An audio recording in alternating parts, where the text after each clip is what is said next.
I bid you all good morning, good evening, and good night, wherever you are watching this transmission.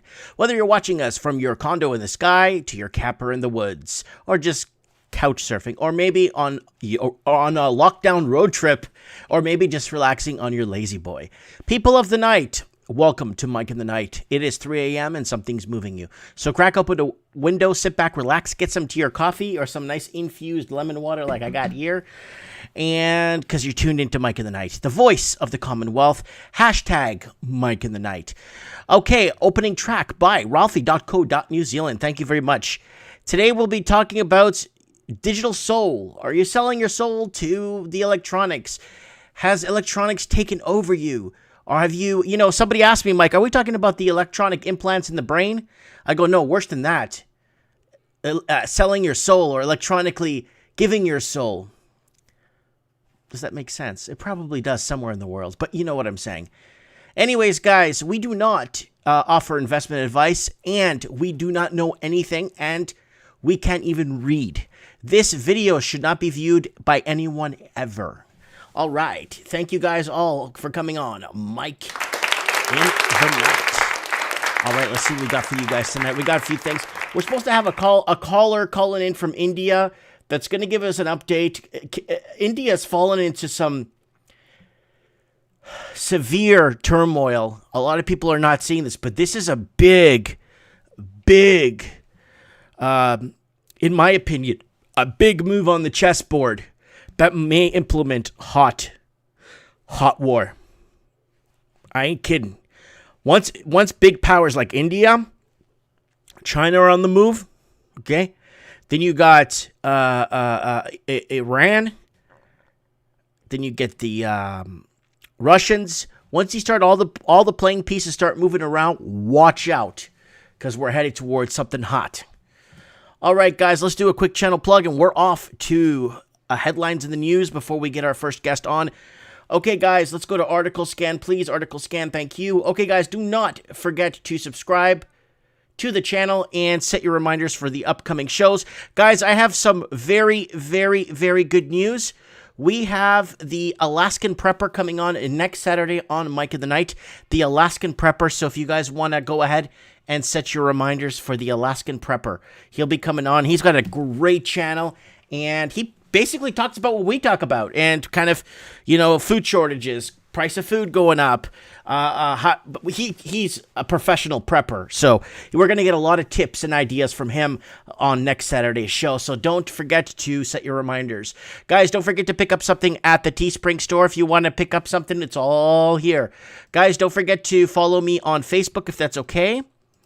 Wow, I got a lot of pop-ups here. So don't forget to follow me here on Facebook, also, if you don't mind. And don't forget to follow me on Instagram if you're bored. And don't forget Art by Dano, not your regular art, not your typical art. I'm going to put that in the comments for you guys. These are our sponsors, guys. Check out our sponsor, and then check out Ralphie.co.New Zealand. He can make you a jingle if the price is right.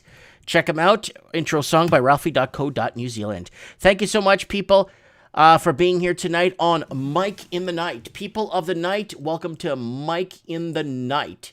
Let me just minimize this background here a little bit so it doesn't look so freaky here. There we go. People of the Commonwealth, welcome tonight to... Sorry, guys, was running a little bit late. I had a late dinner with the family, so I was rushing to set things up, so I'm kind of surprised I really got through it. So we got Green Tea in the comments. Don't forget to check him out. Green Tea, Freedom and Truth, and shout out from New Zealand, from the Mighty Mike Martins, and he says, peace, Tristan. All right, guys, let's get back to it here. Let's go over some headlines. Before we get into that, we did have a few things up there, up on the channel for you guys to vote. So let's go over them. Which one sounds more convincing to raise taxes and impoverish the middle class and trick the current population? So in 1999, they called it global warming, and 13% of you said that was a good name for it. In 1982, they called it Carbon and Emission Crisis. That 6% of you guys voted for that. The biggest vote came in for climate change in 2019. 57% of you guys voted. Then it was Methane Climate Control Council in 1874. 9% of you guys voted for that. And Ozone Layer Protection Program in 1988, and 14% of you voted for that. Now, I don't know how many of you guys remember the Ozone Layer Protection Program. It probably doesn't even exist online anymore. Well, it was before online. This is like in the early 80s. Oh my God, you burned a piece of plastic? Oh my God, the ozone layer already has 3 holes in it. My dad told me there's 3 holes in the ozone layer. Oh my God, the ozone layer, the ozone layer, the ozone layer. And I don't know if you guys remember that in the early 80s. And that they created the Ozone Layer Protection Program, and if you guys remember that in the 80s, you know what I'm talking about, right? So, and then from there, so it started with Methane Climate Control Council in 1874. Then it became Carbon and Emission Crisis in 1982, and then in 1988 became the Ozone Layer Protection Program, and then it was global warming in 99, and then it was climate change in 2019. So it's always changing and evolving to what they see fit, right? So I asked you guys, is climate change a national emergency? And 13% says yes, and 87% said no. And what was the other one here? Okay. And I asked you guys, this is a good one, and you guys could go there and vote on our section there. In your opinion, given the following options, which place suits you better to bug out and camp and live off the land until the crap blows over? 61% voted a remote place in northern Canadian woods, and then 20% voted a remote place in the Australian outback. 9% says a remote place in the rainforest in Brazil, and a remote place in Sahara Desert for 2%, and a remote place in the jungles in Vietnam for 7%. Then I asked this question. If civil war breaks out, which country would be the first? 88% of you guys chose the United States at first. Australia, 3%. Canada, 3%. New Zealand, 1%. And UK, 5%. And last but not least, who is worse off? Comment below. So 40% think that Canada's worse off, followed by the United States, 33%, then Australia, 13%, and the UK, 9%, and New Zealand, 4%. Guys, don't forget to join us on our community page. I'll give you our community page if you guys want to go on there and vote on our community page there. Okay, what's in the headlines? This is a huge report. Oh my God. AOC, Occasional Cortex, was not inside the Capitol building during the breach. AOC responds, report manipulative. Oh my God, why would she lie? If she wasn't in the building, she wasn't in the building, I say. You know what I'm saying? It's like when you watch those cheaters. You know those cheaters shows where the guy's like, that's not me. Is that you putting your arms around her? Oh, that's not me. I don't know who that is. Is that you getting in your car? Oh, yeah, that's not me, but someone stole my car. Is that you opening the door for her? No, that's not me. And that's, yeah. Or when you're watching the TV show Cops, and they go through the guy's jacket, they pull out like a bag of drugs. That's not mine. How did that get there? Well, anyways, she's saying that the report's manipulative. So Republican, whose office is 2 doors down from the Democrats, Occasional Cortex, noticed the insurrections never made it to their hall when the U.S. Capitol building was breached, with the two cops on duty and having open doors. If the doors were locked, they would have never gotten in. Period. So this is an article that I've been bringing up and following, and this is from 3 days ago. Sorry, it's from Spencer Fernando. I need to bring this up because this could mean the future of this channel existing. Okay, liberals appear to be targeting dissident with new social media laws. So I've been following this very close, fine-tooth comb, because this is going to affect one of our major God-given rights, and that is the freedom of speech. As expected, the government will claim they are protecting Canadians while actually seeking to protect government from its from the criticism that is necessary in a free society. And that's what I'm really, really, really afraid of. So our souls have been sold to the digital world we live in today. We live in a digital world, and our souls are pretty bad. So now it's taken away.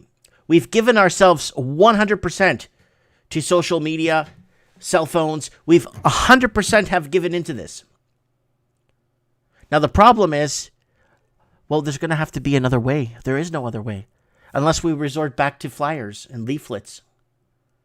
There is no other way. I just don't see, unless, and if the lockdowns ease up, then we can meet at coffee shops and start talking, but that's not even, so they have it all shut down on every single angle. And I don't, I know it sucks. So, according to concerning new report from Black Logs, the Liberal government appears to be targeting dissident with their new social media laws. It appears that the Liberal government wants to target speech that is chipping away from its credibility of our government institutions. So there it is right there. This is highly disturbing. In a free society, it is the job of the government to maintain their own credibility. And the whole point of the media is a watchdog. Now, the media was put in place to protect the common citizen, because the common citizen doesn't have time picking up after the crap of the politicians in play or in power, or whatever you want to call it. And this is becoming a major issue. So it looks like they are taking this away from us. Now it appears liberals are trying to completely overturn things, using the government power to control what people could say in order to protect the government from people disagreeing with them. Well, what we do here usually is we just go on mainstream media articles and we discuss what the mainstream media is telling us and trying to connect the dots. We don't break anything here. We're not breaking anything. We're just kind of talking about what's happening. And unfortunately, we are being attacked. Now, this is really nice. Bill Gates owns the largest ownership stake in CN Rail. So there it is. Bill Gates, so Canadian National Railway there, CN Rail there, big deal. Bill Gates controls 16.36% stake in the Canadian National Railway through Cascade Investments, LLC, and the Bill and Melinda Gates Foundation Trust. The founder of Microsoft is also the largest farmland owner in the United States and has invested heavily in plant protein. So fake meat, I guess. Fake meat? Fake burgers?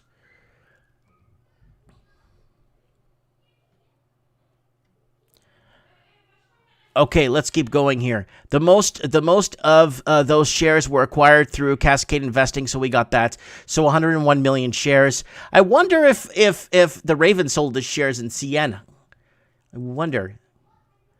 Well, and he's smart. Can I tell you why Bill Gates is smart? Because now that the pipeline is out, they're going to be shipping more oil by rail. And I've been looking at a couple of rail companies in the United States to invest in. And Anthony Ruvalcaba brought that up too. Several oil companies, rail companies that transport oil through rail. And we'll talk about that on Wednesday nights in Commonwealth for Common Folks.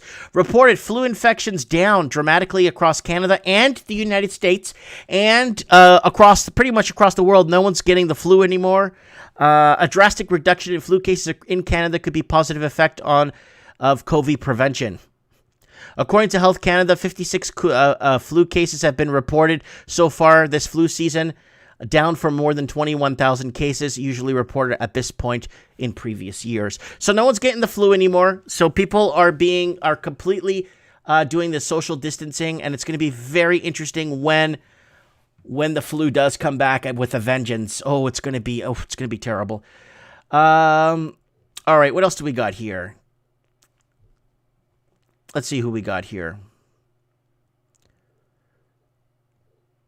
All right, let's see. I'm just looking here. This is USA Today.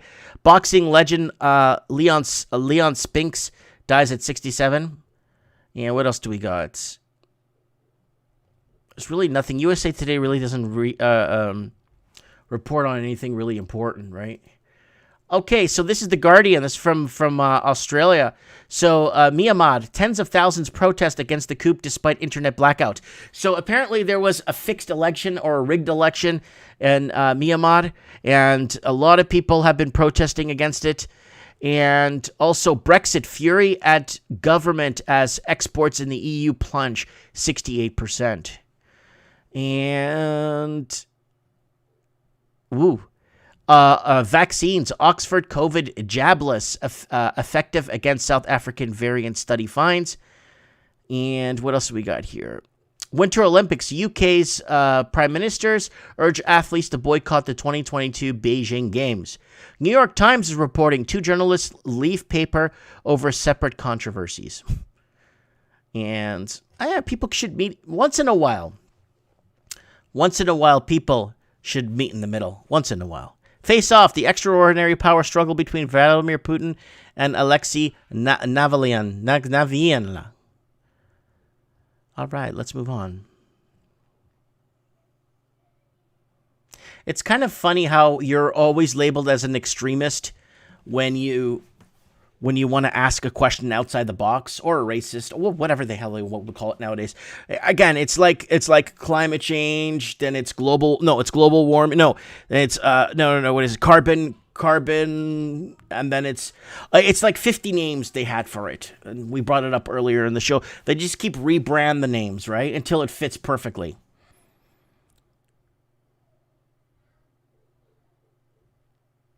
Gem Rose. Okay, people are saying that I should get people on the channel. Green Tea for Freedom and Truth is saying it's a health miracle. The flu is cured.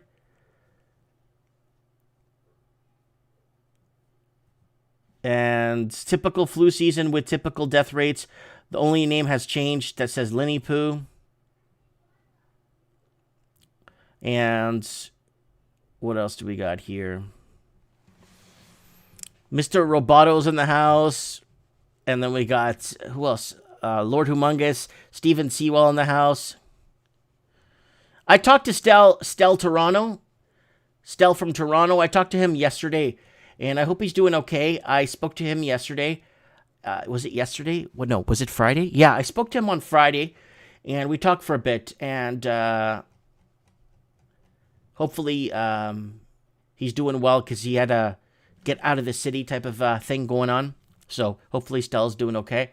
And I got in touch also with, I was thinking about this. I want to kind of bring this up. I've been in touch with almost everybody here on this channel on a personal level. Mr. Roboto doesn't stop debunking me in the comments and debunking religion and debunking all that stuff. We got Morgan Davies I spoke to several times off of the show. Lord Humongous I spoke to several times outside the show. Same thing with Linny Poo. Same thing with the Raven. Same thing with who else do we have here? Anthony Ruvalacaba, Green Tea. A lot of people like that we speak to like outside. So like I was thinking about that the other day. I'm like, wow, I really have a deep contact outside the show with people too. Right, so this is not just a show of games and show of acting, Okay, so we got Owen in the house. Hey, and Owen too. Sorry, Owen. Yeah, I've met you in person. I met Owen in person. He's like, hey, meet me at the Taco Bell. I'm like, oh no. What if this guy's? We met up. We're good friends. Mr. Roboto says he loves me. So does Tig Nim. And and Craig. Craig, too. I've spoken to Craig maybe 20 times outside the show. And Mitch. Yeah, so there's outside. There's nobody. I don't know how to explain it. We're all together here is what this is, right? All right, let's go back to article scan. This is a really big deal. And I really want to emphasize this tonight. Like, really big deal. Farmers block roads access roads across India in protest over agricultural law. Protesters use tractors, lorries, and boulders to create blockades and press for repeal of legislation. This is a big deal because thousands of farmers. It's not thousands. Okay, I've had reports on the ground. In India, on the ground, that watch Mike in the Night, that tells me it's like 1 million plus people. And they always throw these images like up like the Brazilian news. When there was protests in Brazil, there was like 1 million plus people on the street. The news was saying, oh, there's a couple of hundred people on the streets causing trouble, stay in your homes. But it was close to 1 million people. So there it is right there. Thousands of farmers blockaded roads across India for several hours on Saturday to press their demand for the repeal of the new agricultural laws that have led months of major protests. The protests used tractors, lorries, and boulders to blockade the roads. They carried banners and flags denouncing the laws, which they say will leave them poorer at the mercy of the corporations. So it looks like there's a lot of stuff happening when it comes to land and the government selling off land to corporations. This is really bad.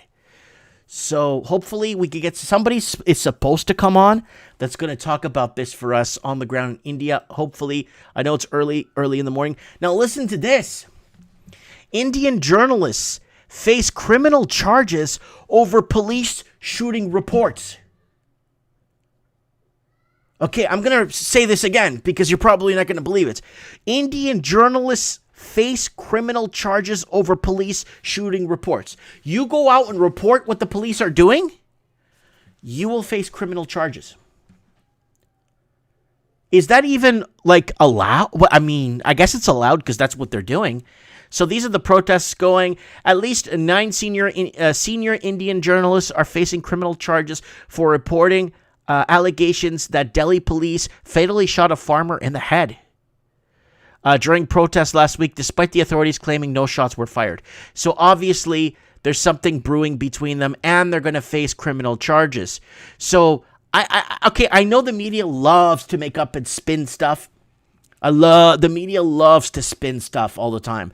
Any lockdown protest on the planet right now, any country protesting any lockdowns right now, every media, whether it's in France, whether it's in New Zealand, whether it is in Iceland, whether it is in Canada, it's all a pro-Trump protest. They spin it as a pro-Trump protest. And it's not. It's a lockdown protest. And that's becoming a major deal, right? So I could see the media making stories up to stir the pot, but I don't think they would. I mean, especially if you have a body on the street that got shot in the head, obviously, they're not making this up, right? So, I mean, the proof is in the pudding. I mean, everybody dissipates after a couple of hours to come back in the morning or something, or they starts to die down. You're going to see somebody on the ground dead, and they're obviously going to have to report on it, right? So let's move on here. Oh, I got some good news if you're living in Massachusetts. Okay. If you're living in Massachusetts, I've been to Massachusetts. I love Massachusetts. If you've been to Massachusetts, inmates can get prison time reduced if they get the COVID vaccine. Oh, congratulations. So basically, I hope you could smell my sarcasm.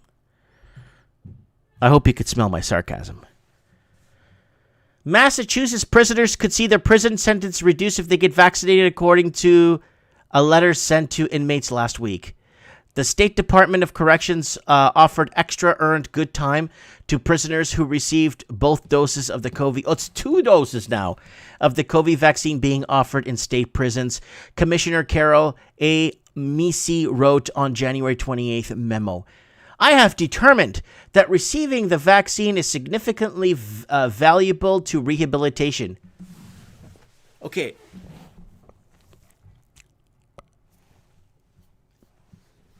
I have determined. So she's determined. Okay, what does this lady do? Said to inmates, Massachusetts could. Okay, what is this lady? State Department Correction offered an extra earned to prisoners both. So they've determined that receiving the vaccine is significantly valuable to rehabilitation. You can't make this up. You can't make this up. Move over, Hollywood. Hollywood's Holly nothing. Bollywood, goodbye. I have determined that receiving the vaccine is significantly valuable to rehabilitation. So if you're in prison, you take the vaccine, it's so valuable for you. Oh, wow. I'm just going to close that before I throw up. Let's keep going here. UK expels 3 Chinese spies posing as journalists. And this coming from Breitbart. The alt-right You like how the words get spun during the Clinton campaign. Assassination of JFK. Conspiracy theorist was spun when anyone told the truth. Clinton administration during the was it 2017 election. Alt-right. They make up all this stuff. AFP, Britain has expelled 3 Chinese spies working in the UK while posing as journalists over the past year, the Daily Telegraph has reported. The 3 were understood to be intelligence officers for Beijing Ministry of State's Security, the paper said Thursday, citing an unnamed senior government source. The true identities were uncovered by MI5, and they have since been forced to return to China, it said, referring to Britain's domestic intelligence agency. Interesting. Quebec Superior Court sides with Hasidic Jewish community over limits on religious gatherings. Good. So we're going to win this one fight at a time, and it's going to be won in the courtrooms. And there it is right there. What's this here? Oh, refuse a vaccine, you're likely to be visited by a persuader. So now this is in I think this is in the UK. And I think in Canada, they're talking about this too. So there's persuaders that are going to be going, apparently, a private entity company that's going to be going door to door. Oh, I have one I have to talk about here. I forgot it. COVID camps run by independents. See if that comes up. I'm looking for that. I'm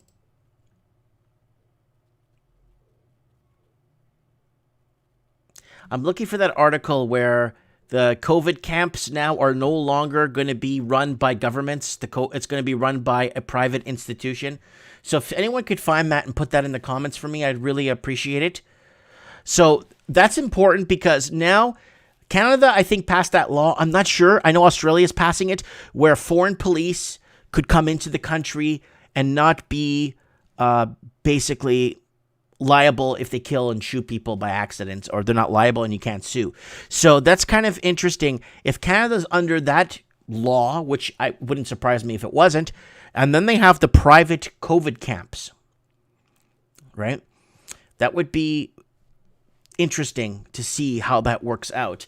Would we be under our government supervision, or would we be under foreign government supervision? If you start looking at certain things and connecting the dots, it gets pretty scary real fast. But don't worry, that's all conspiracy theorism. Boramore, son of Denethor, says no wonder Canadians have to turn to their guns. Here's the thing. They're going to do another gun grab, and they're doing another one in New Zealand. They're going to do 3 waves of gun grabs in 2021. Biden chief of staff says administration wants to mail masks to every U.S. household. You can't even make this up, man. You can't make this crap up. So they're going to mail masks to everybody. Let's turn this off. Federal government delays plan to forcibly confine travelers after public backlash and threat of litigation. So a lot of Canadians were put into, or people returning from, were thrown into hotels. Canadian economy sheds 213,000 jobs in January as lockdown hit part-time workers. So this is a major issue happening in every English-speaking country. And economy lost 213 jobs in January as employment fell to the lowest level since August last year, wiping out the gains made in the fall. So there it is. So what they're trying to, this is what I think they're trying to do in Canada. This is my opinion. I'm thinking they're going to push for a snap election, and from the snap election, I'm thinking they're going to go ahead and do mail-in ballots because of this ferocious thing that's going on. And then with the mail-in ballots, we're going to have a majority liberal government. And that's just, they're going to be spinning what America did down south. So that's a lot of Canadians are going to be paying for this, and I'm very saddened to be here right now. But what are you going to do? Article scan. Trudeau, that's the great Canadian leader, announces $6.2 billion relocation of the United Nations headquarters to Toronto. You know, do you ever watch that show, National Lampoon's Go to Vegas? Do you remember when Griswold, the father, was fervorously spending his money everywhere and he couldn't get a single win on anything? A slot machine, a blackjack table, anything? That's what I feel the government of Canada is doing, and just kind of throwing money everywhere and not really kind of spreading it out into areas that are needed more. Why would you want to relocate the United Nations headquarters to Toronto? I can't even fathom that. I can't even. NHS hospitals spend £2 million on gagging orders to prevent staff from speaking out. So, I mean, it's getting to this point where you can't even talk anymore. You can't even say anything anymore. Hospitals have spent £2 million on more than 50 gagging orders preventing staff from speaking out. Freedom of Information Act request has revealed. Buddy, who obtained the figures, accused NHS chief Sir David of either failing to ask questions about the orders or being complicit in a cover-up. So there you go. Silencing almost 600 staff. So in March, Health Secretary Jeremy Hunt banned the use of gagging clauses in compromise agreements after it emerged that the NHS Hospital Trust has spent £15 million on silencing almost 600 staff. Wow. What did they have to hide? Hospitals are overflowing. Why would they have to hide? People in parking lots because there's nowhere to go in and they got to get tests in the parking lots. And the hallways are overflowing. What's there? Anyways. This is from the Toronto Sun. Those held in COVID detention preparing a class action suit. Right there. Here we go. Thank you very, very, very much. Thank you. That's how we're going to win it. Back in the courts. And you break them in the courts, too. And you let it run for years. You don't go to court for 3. You go through court for 10 years. You prolong that for 10 years. Breaking, Arizona begins a full-scale official forensic audit on the Dominion voting equipment used in the 2020 election. So they're going to look at it. They're going to look it over. And the Republican leader of Arizona State has announced on 29th January she had hired an independent auditor to scour election results in the Maricopa County. The move comes after the county refused to allow Senate access election equipment. Copies of ballots and other materials under the subpoena issued by lawmakers, some whom continue to question whether the Democratic President Joe Biden won. Now, I'm going to tell you guys a little secret. This is what I think. Again, this is my opinion. Don't listen to me. I honestly think he got less than 9 million votes. I honestly think. I really don't. that's what I believe. You could call me a kook. You could call me whatever you want. And it's not. I'm not trying to be pro-Trump. I just, if democracy or whatever, if that disappears in America, we're done. The rest of the world is a gong show going forward.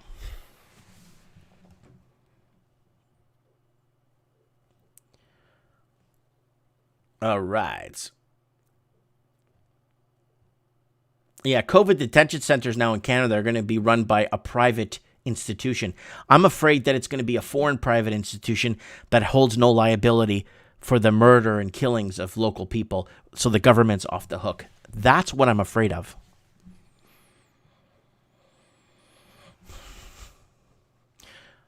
Morgan Davies says he met the Republican leader a couple of times. Good for you, man.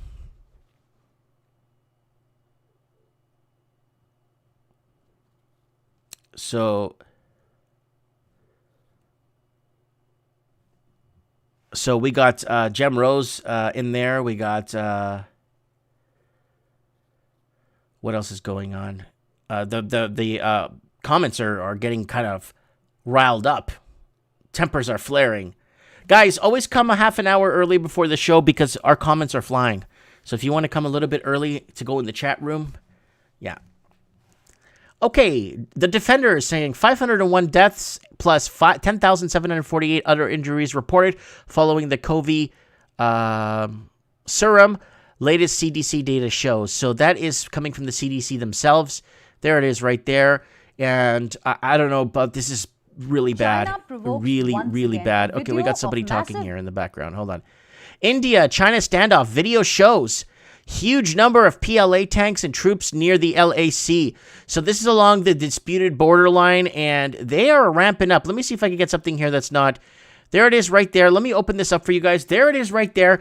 I'm telling you guys, this is a big deal. While everybody watches all this stuff and COVID and all this, this is happening in the background. This is a major border dispute between China and India. So I kind of want to make this kind of clear here tonight. So we got Bart Jenkins saying Canada ain't opening up for a while. That's true because, again, they're going to have to do a snap election, mail-in ballots. COVID's taking over the world, and we need to do mail-in ballot system. And then 2 votes get mailed in, and whoever counts those 2 votes decides who wins the election ultimately. Woo! Okay, so this is what's happening. Let's fast forward. This is a major, major deal. There's a lot of tanks along that border. And I've been getting a lot of discussion from people saying that they're moving in these huge Humvees, Humpty Dumpties. A lot of satellite. There's the base right there. So this is along the India-China border. China's already built a city in India's territory, a few kilometers inside of India. China already built a small, like one of those. You know when you go see those homes that are being built by a builder, you see a project there. Well, China's already built a bunch of homes and started putting people in there. So I mean, China would do something like that, right? Like they're taking over all those islands. I wouldn't mess around with India. That's one country you wouldn't want to mess with. Okay, we got government has decided.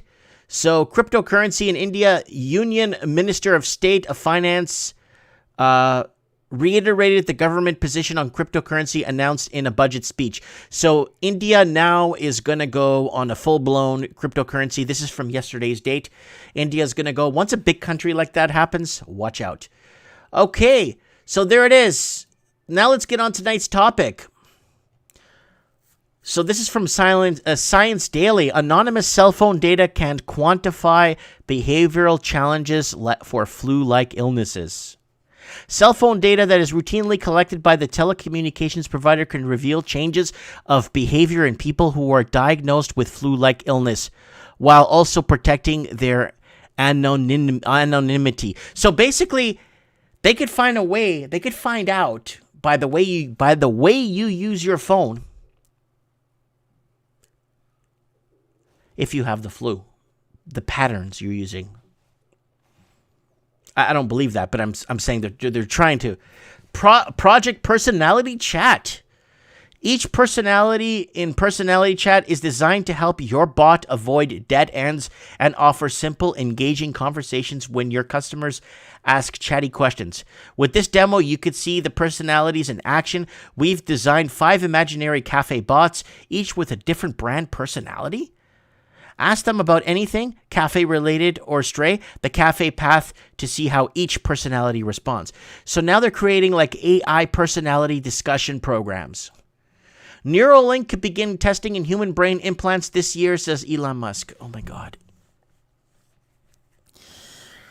Like, I mean...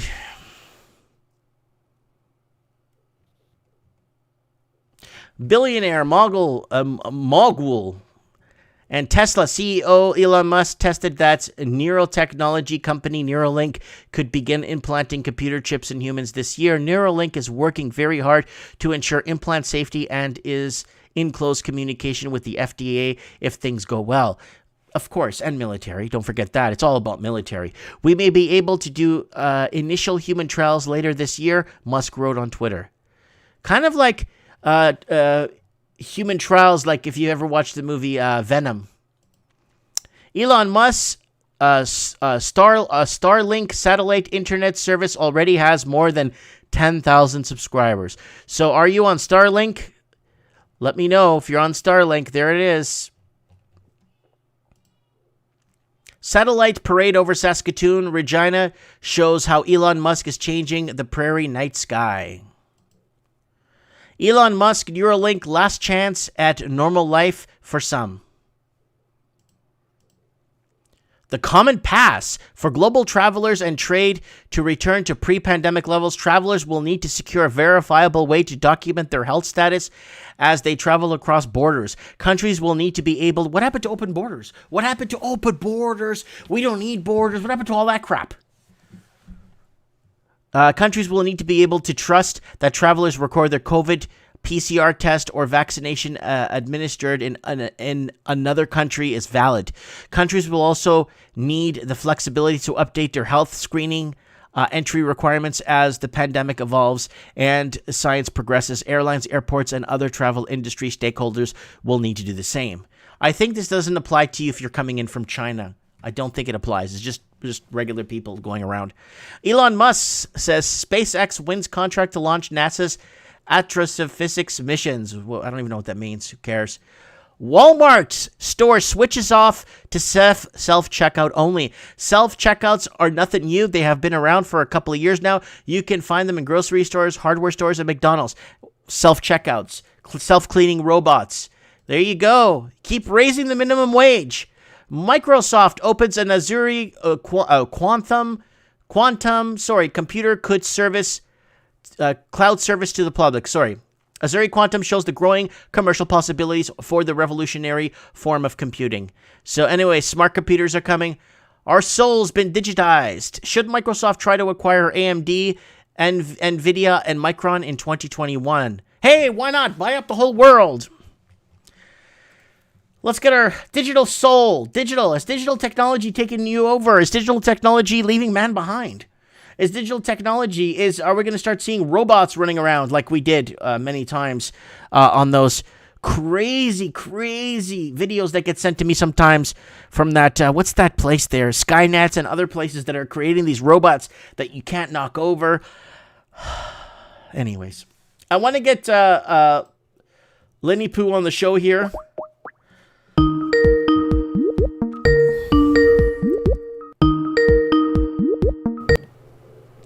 Skynet.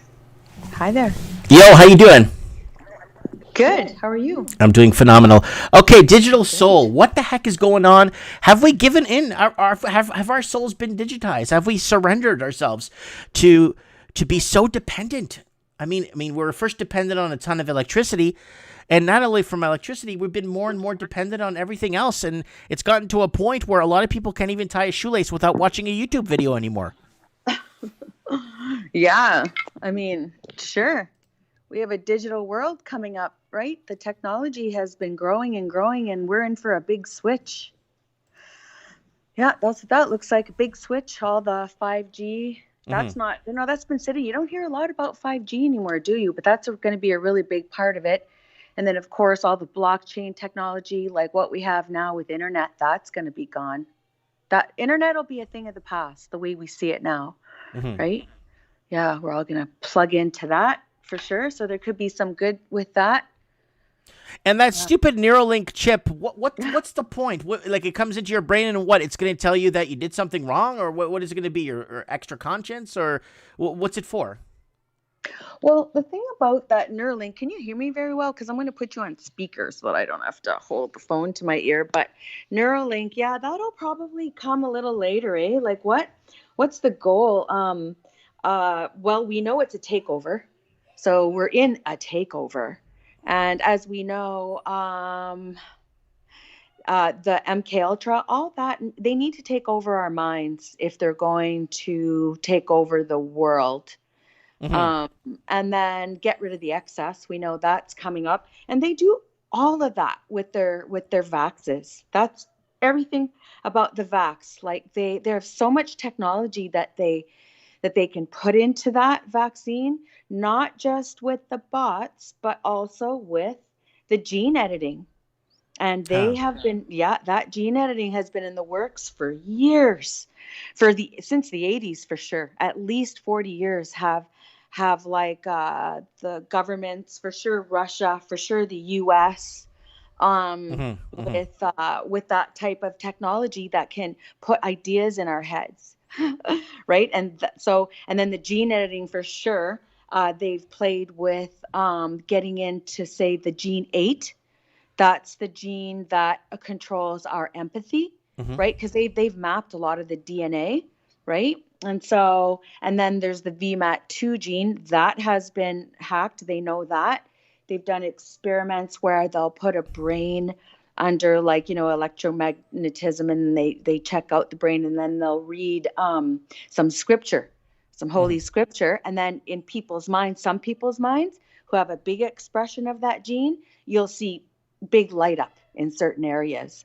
And then they'll do this little experiment, snip snip on the gene, and then see it go to work where, yeah, way less of an expression. So all these attacks on the part that's empathic and feeling, and that can know God and know your higher Hmm. self, right?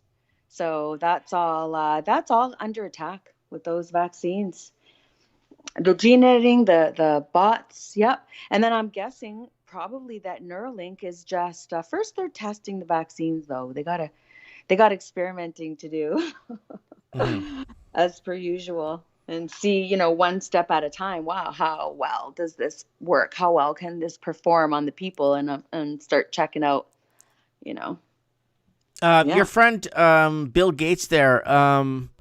He's also pushing all kinds of weird stuff. What was that one that headline? You sent me a headline about Microsoft wants to adjust your personalities or something. What was that one about? A software they want to put in us? Oh no, they want to capture our digital soul. Yes. Oh, for sure. Yep, Yes. that's right. There was a thing that's part of it where, yeah, you can download yourself. Actually, you're right.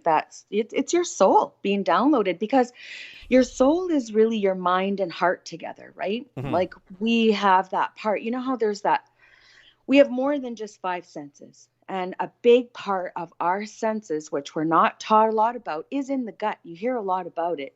And they know that that's a fact. It's in your gut. It works there. It's like in your heart chakra almost. And then your mind, because what you think about plants into there, right? Like, so you think, like meditating, say what you think about a lot, that's what meditating really is. And then you think about it enough, it plants into there. And that's where the the issues of life come. That's why you're supposed to guard your heart with all your might, because out of it flows the issues of life.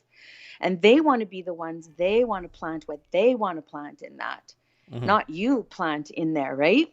And that's what we're supposed to do. We're supposed to plant good things in there, Hmm. and then watch our lives thrive. And if you don't, say you don't believe it, and you're like, nah, I don't. It's like having a fertile soil in your garden, and you could put little seeds, and as they go, and these are parables, like Mark 4 is a big parable. I'm not trying to get biblical, I'm just saying when all Hmm. the truths are there. They say if you don't know that parable, you miss all of the parables. And that one talks about the seed and how it's planted. So yeah, that little apple seed can grow to be a big tree and give fruit. Same with your heart, in that part inside of you. And if you don't plant it, what will grow? Right. You know, what will grow if you don't plant? So Nothing, so let me find or that article real quick weeds. about the Yeah. digital soul, because that Yeah. is that was the one I was thinking about. And can I ask Yeah. one quick question? What the Sure. heck is the deal with the COVID lockdown camps in Canada that are going to be run by private institutions? I like what you have to say about that. I think you're right about that. That is again to get rid of liability. Just take it out of their hands, just like the vaccine. Obviously, those are for people control, and the governments are already corrupt. Our government is at war against us. And what governments haven't? Mm-hmm. Canadian government, how many genocides? Like, you know, people think Canada is this nice guys, which is, I guess, we're a bunch of nice guys. But what was in the past? Lots of genocides turning against the people. What governments don't? So why is anyone surprised? It's just that we haven't seen it for a long time in our face. So a lot of people have forgotten. But if you have grandparents or great grandparents who are in the war, you would have heard these stories, Mm-hmm. you know. And but yeah, there's that, and so they like the vaccines. That's out of their hands supposedly. That's all corporations. And oh no, these camps. That's not us. That's that. And I Mm-hmm. like your idea that it's probably to wash their hands. It of you. definitely is, because Australia put into motion, and it's on the floor, and it's been spoken, it's been written. It hasn't gone into permanent law, but Australia is passing a law. It's been in the works for a couple of months now, where they want to basically allow foreign entities, military and police, to come into the country, into Australia, and to allow them to do what they want and when they want, and the Australian government is not liable for it. Right. Yeah, you did cover that another time.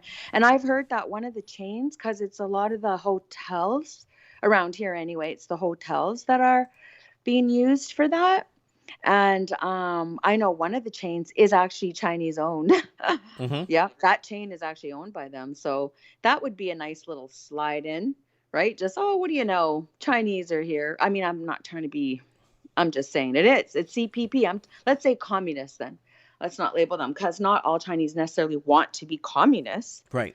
Trying to run from that. But the communist part of it, that model, the model of controlling a person, that's their favorite little model. Globetrotter Mike is saying Radisson hotels are now owned by China, according to Rebel News. Not only that, they own, a lot of people don't know this, and nobody even cares. It's actually 94%. I kept saying 95. It's actually 94% of old folks' homes in Canada are owned by the Chinese Communist Party. It's actually the CCP owns 94% of old folks' homes in Canada. And that is where the major death has been. But you know what? Then again, that is normal. That has always happened. I'm surprised how many people were so unaware. Or did they not know that colds and flus always do that? Like, and it could be different types of viruses. That is normal. I mean, they didn't have to be in such brutal conditions. Those poor people, like that was a form of genocide. I don't know. That's where the major death came. But then again, they're end of life, and they're sick. That's why they're in long-term care. They need nursing staff. They got 2-3 different health problems. They can't be kept at home anymore or independent. That's how that happens. And there's always a virus that runs through. That always happens. And 6-7 residents will die. That just happens. But now they're making a big deal of it. And great, they weren't. But hold on, Lynn.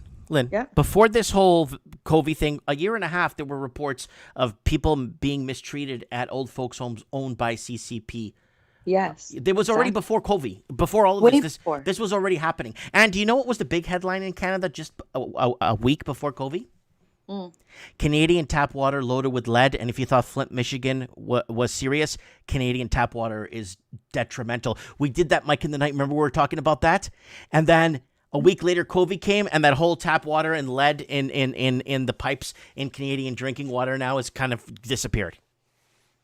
Yeah, I stopped drinking tap water almost 36 years ago. I did not touch tap water 36 years ago from all that. Only distilled. No, thanks. None of that for me. I wouldn't trust it. No, or lake water. Like when I was at the lake, fine, because there was really clear water out in those parts, the shoal lake. But yeah, no, never tap water. Interesting. That stuff's bad. Yeah, fluoride. It's bad for the pineal gland. Again, I don't have. You see, our water here has no fluoride in it. Wow. Yeah, there's no fluoride in our water. Even when I went to the doctor, the dentist. The dentist said, "Oh, you should brush your teeth. You should brush the teeth of your children with fluoride and the toothpaste." Because I told him I use Tom's toothpaste. Oh no, you got to use fluoride and this and that. It's good because our water doesn't have fluoride in it. You guys should be doing that too. I'm like, yeah, okay, buddy. from what I read long ago, that's not even really true. Fluoride's not that great. There's other ways you It's can, terrible. It's yeah, absolutely terrible. It your actually teeth. decays your Mhm. teeth and bones, and Right. it does something to your nervous system. Oh, it does. And it affects your pineal gland, like the gland that's in your brain. Everyone has a little thing in their brain that, again, we're never taught of.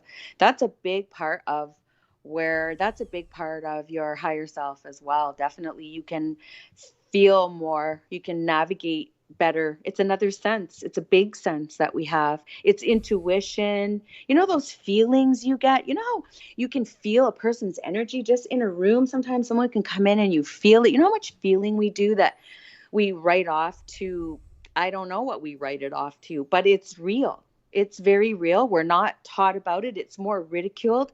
And we've got parts of ourself that were made like to sense those. That pineal gland is one of them, and that is under attack. Hmm. That's always been under attack. That vaccines, the different chemicals, I don't mean just the COVID. I mean, I've been on to those for years. When there's chemicals in there that one on their own might be one thing, like say a nano aluminum, that's one thing. It's bad. You know, part of say the glyphosate, that's bad. They're all bad, but mixing them together, that's the thing. It's also the mix together and the concoction it does. It is known to destroy pineal gland, destroy.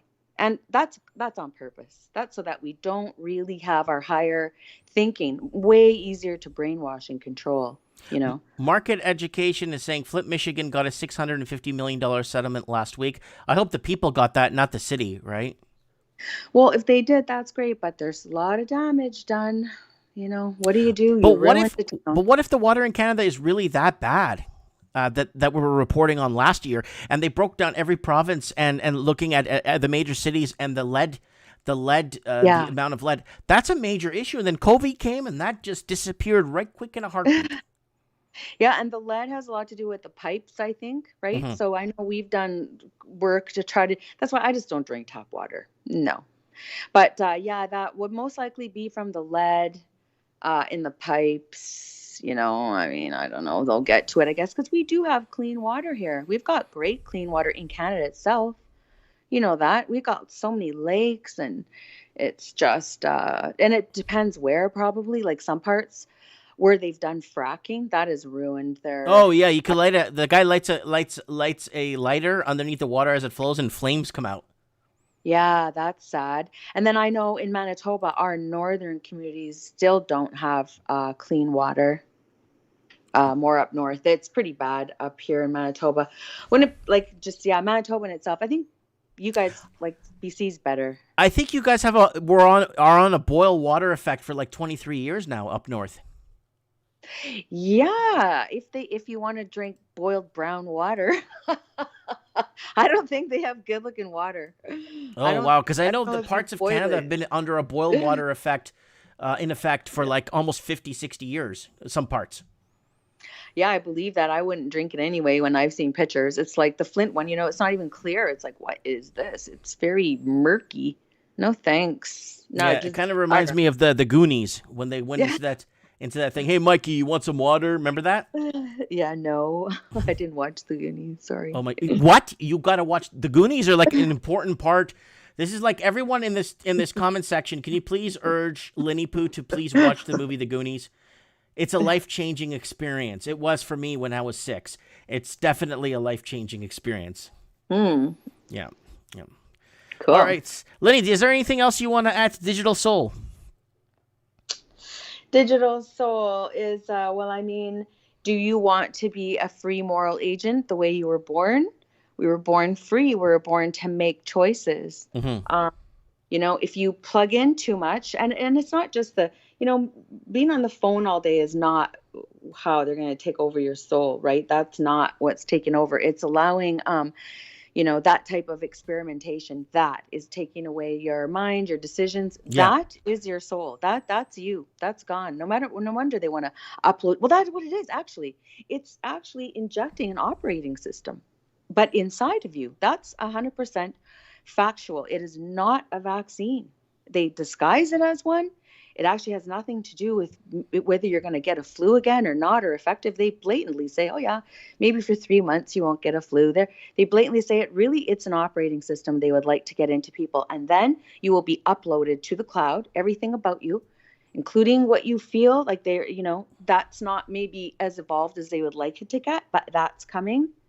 Just upload you. What are you doing? They'll pretty much know everything what you're doing. You're in a computer's inside you now. That's a fact. So that operating system, forget all the genetic modifications like that in itself. That as DARPA created too. I've said that before, but that's what freaks me out. That DARPA created that, and it works with 5G. They go hand in hand. They can shut you on and shut you off. Oh my God. Oh my God. Don't let it happen. They will take you over. Stay natural. Make your own decisions. Don't let them make your decisions. They'll make people's decisions for them the way they kind of do now. Well, but nobody's negotiating from themselves anymore. People make decisions. Yeah, they do. No, I mean, they're not negotiating for themselves like they used to. People would go, well, the news is saying this. And I'm like, well, are you going to question what they're trying to tell you? No, they're saying that, and that's that. You're right. Like, remember, there used to be in my day, there sure was lots of talk about that. What do you think? And criticizing the government? You're not allowed. Remember when TV used to do that? The news was government criticism. You had to keep an eye on your government. You don't not take your eye off government. It's a body that is designed to be corrupted. It is corrupted. Right. They have come against their people in so many ways all the time. Experimentation. They've proven to do all what they do to their people. And now, like, say the CBC, are you ever going to hear them ever say one thing ever bad about the prime minister? Well, they can't. No. They got bailed out. A lot of people don't know around the world that Canadian media is actually state-run media.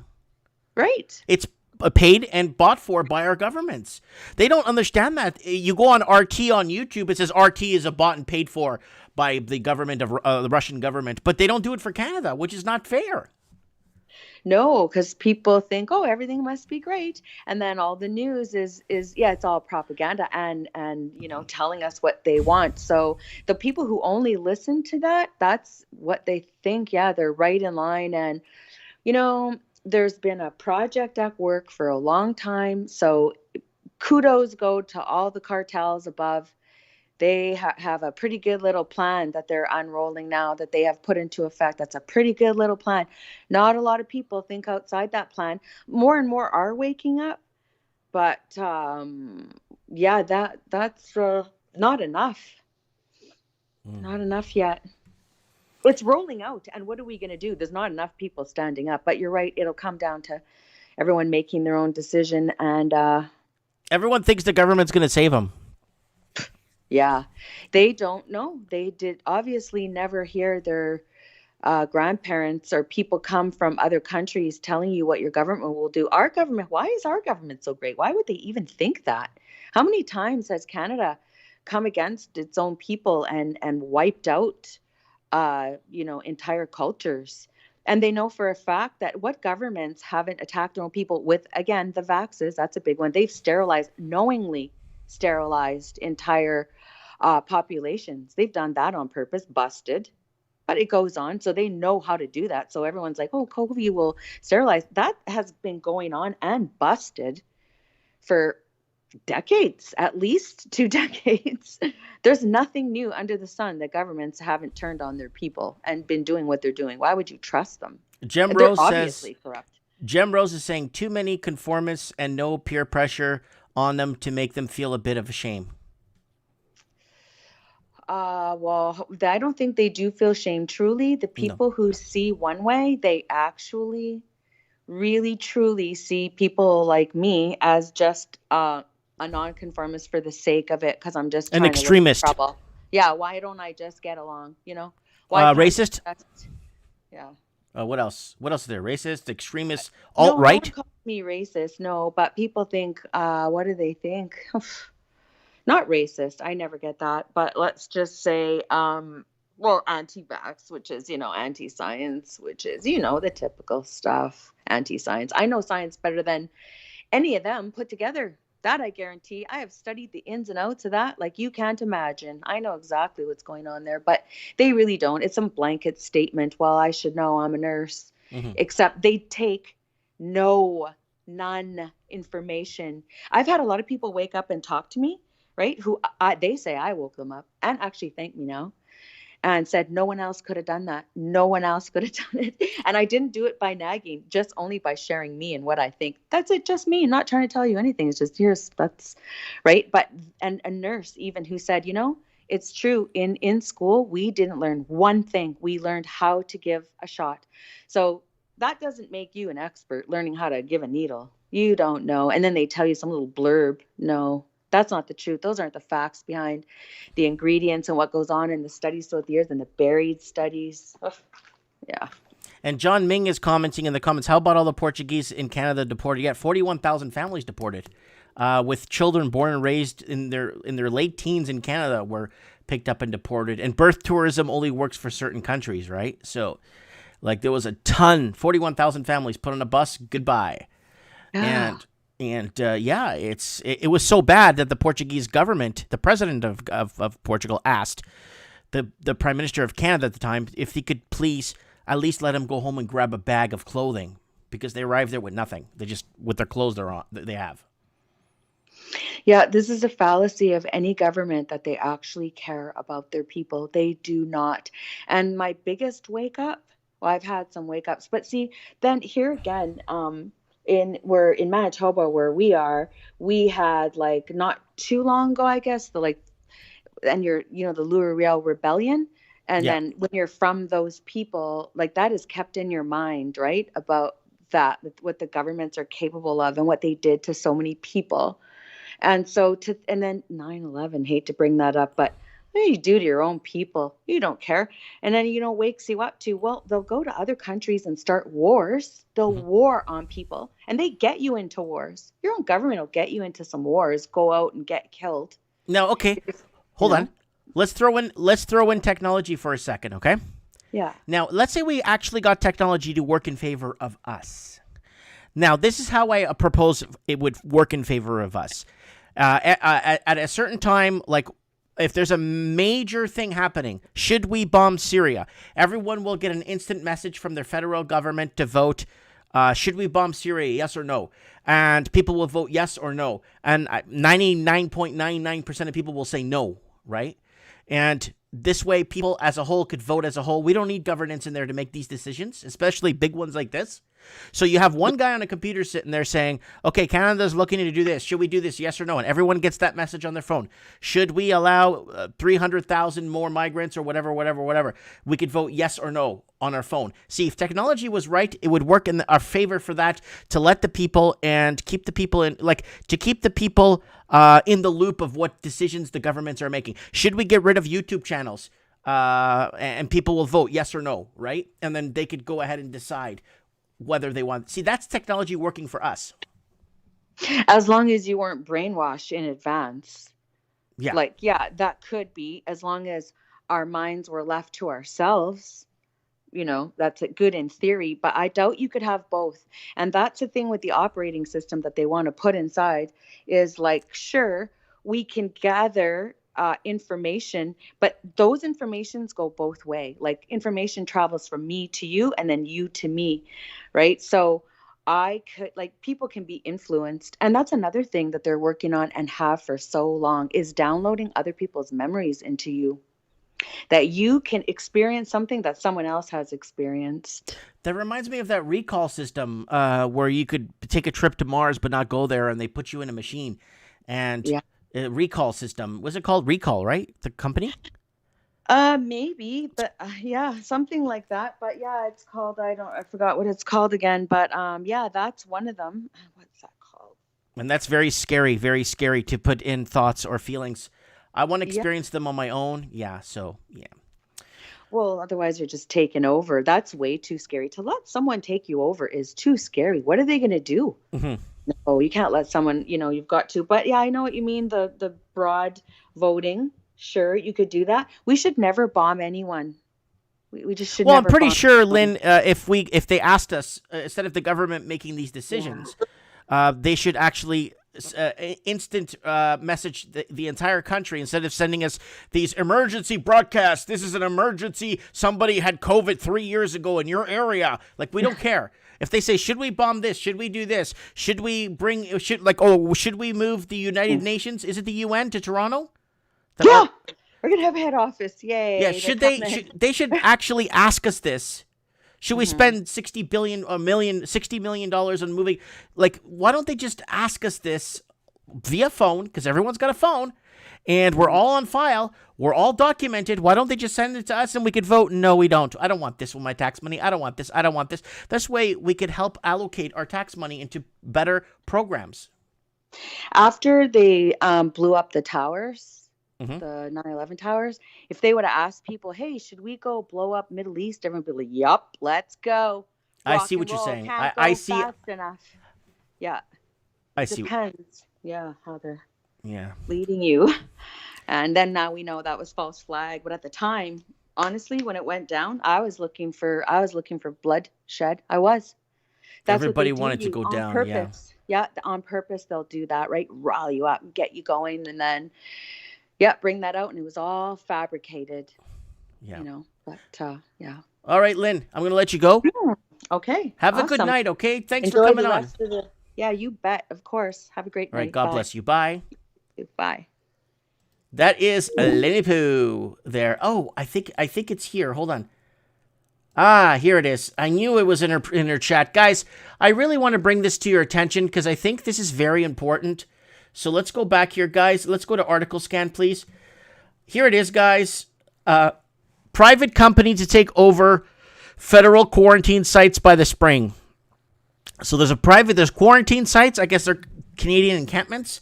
And they are looking to take over. And this is a major, major, major issue. And I don't even know how to bring this to you guys, but this is a major issue. So I really hope that, I don't know, something happens. I hope they fight this in the courts. They're going to have a foreign entity in there that's going to basically be not liable if they end up murdering us or killing us. And that is what's concerning me. All right. Let's see who's in. I got to see if there's was supposed to be a guest supposed to come on the show to tell us what's going on in India and what is happening. We are not getting any Skype messages as of yet. So let's do. Eduardo's going to give us an update on today's arrests.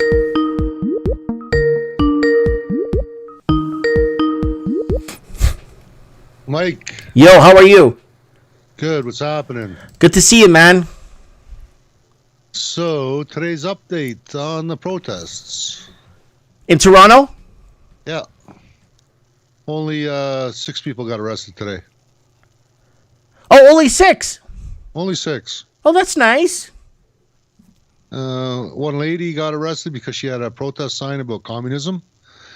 And then an older gentleman tried to step in and intervene. And the cops went to stop him from walking behind the lady and talking to him.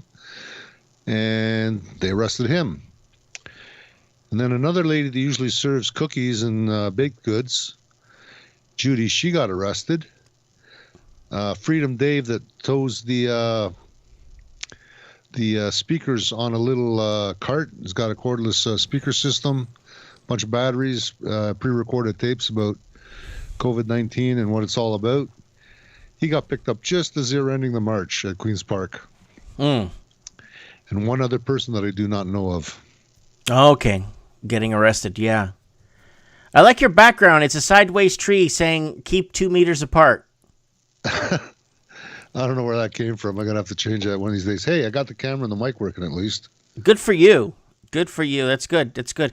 So Eduardo, tell us, are these the lockdown protests, are they intensifying?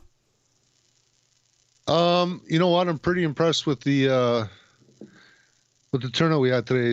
Again, around 600-700 people. The weather was kind of quite lousy. And in the winter, usually we don't get these kind of numbers in Toronto at protests. So I'm pretty impressed. As the weather increases or gets better, you're going to see these numbers swell. And anyone in the that wants to join us, February 14th, on the Hill, we're expecting between 20 and 40,000 people. Where's the hill? At least Ottawa. Okay, Parliament Hill. Yeah, just let them know. Let people know the exact coordinates there. Parliament Hill, Sunday, February 14th, Ottawa, Ontario, Canada. Okay. That's good. And if you love your country, stand up for it. Stand up for your freedoms. And did you see, I don't know if you saw the article I read yesterday that's in Toronto or Vancouver or Canadian major cities, and Vancouver especially, you need to make $235,000 a year to own a home and pay a mortgage like a normal life we used to live back in the 80s? Yeah, with houses being $1 million, I can see that. Yeah. So Vancouver, I was so shocked that Vancouver is like $233 million a year you need to make. And Toronto, $168 million for a detached home, right? And then all the other provinces, there's nothing. The only last affordable place in Canada is Montreal and Edmonton and Calgary, and that's it. Well, if you look at the big picture, Mike, follow the money. Who's profiting from this? The governments are. Yeah. A lot of them own real estate. Yeah, we're getting taken over by foreign interests. Of course. And supply and demand. So if we open up, well, now I'm going to sound like a bit of a protectionist, but if you open up all your resources, all your property, all your businesses to foreign ownership, supply and demand. So they're going to buy everything up that they can. Like, you don't even have to invade Canada. If you want Canada, just buy everything. Oh, wait. CPP is already doing that. Yeah, well, they bought it, but they own BC's biggest coal mine. They bought two of our biggest water resources, and apparently they want to do a few projects across Canada and build some hydroelectric dams and then collect the money from us. Sounds like good for them. I don't know if it's so good for us. Oh, you know who owns the hotel chain that if you fly into Canada and you got to quarantine? CCP.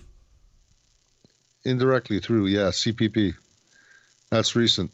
Oh, and the contract for who's going to operate the COVID camps? Oh, no. Don't tell me. Don't tell me. SNC Lavalin. The Chinese communist. No, SNC Lavalin got that contract. Okay, so they're going to be in the COVID camps. Yeah.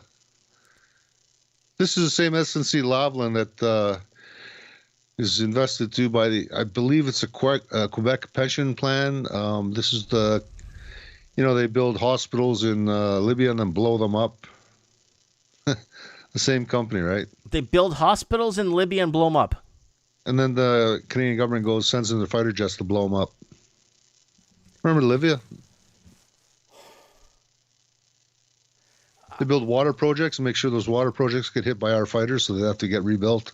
Oh, my God. Kind of seeing how it works here? I'm getting it. I'm getting the gist of it. So, Follow the money, Mike. Follow the money. It's all in the money. So, where do you lockdowns? Are they still being held pretty stringent down there, or are the curfew still up and everything? Curfews in Quebec, yes. In Ontario, we're not supposed to go anywhere. If you want to stop the transmission of COVID, stay home. You mean the flu? Yeah, I mean the flu, yeah. Okay. We all know it's the flu. Yeah. But you know what? Traffic's getting a little bit stronger. I'm seeing less people wearing masks on the street every day, less and less. I think people are starting to get fed up with it. February 11th, big push to get businesses to open across the country. We are allessential.ca. Yeah.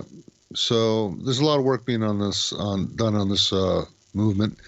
And tomorrow morning, Doug Ford gets a lawsuit from Kevin J. Johnson. Nice. Not the premier, but Doug Ford personally. Really? Yep. And the gun laws are being challenged. They're unconstitutional. There's all kinds of shit happening. A lot of people are stepping up. Lawyers are starting to step up too now. Not all of them, but paralegals that are not bound by the bar. Right. They can cause a lot of shit. Well, you know They're what, going to. Eduardo? Like I said at the beginning of the show, there's a lot of people stepping it up in the courts. And the Yep. people that were held in those hotels against their will, now they're doing a class action lawsuit. Perfect.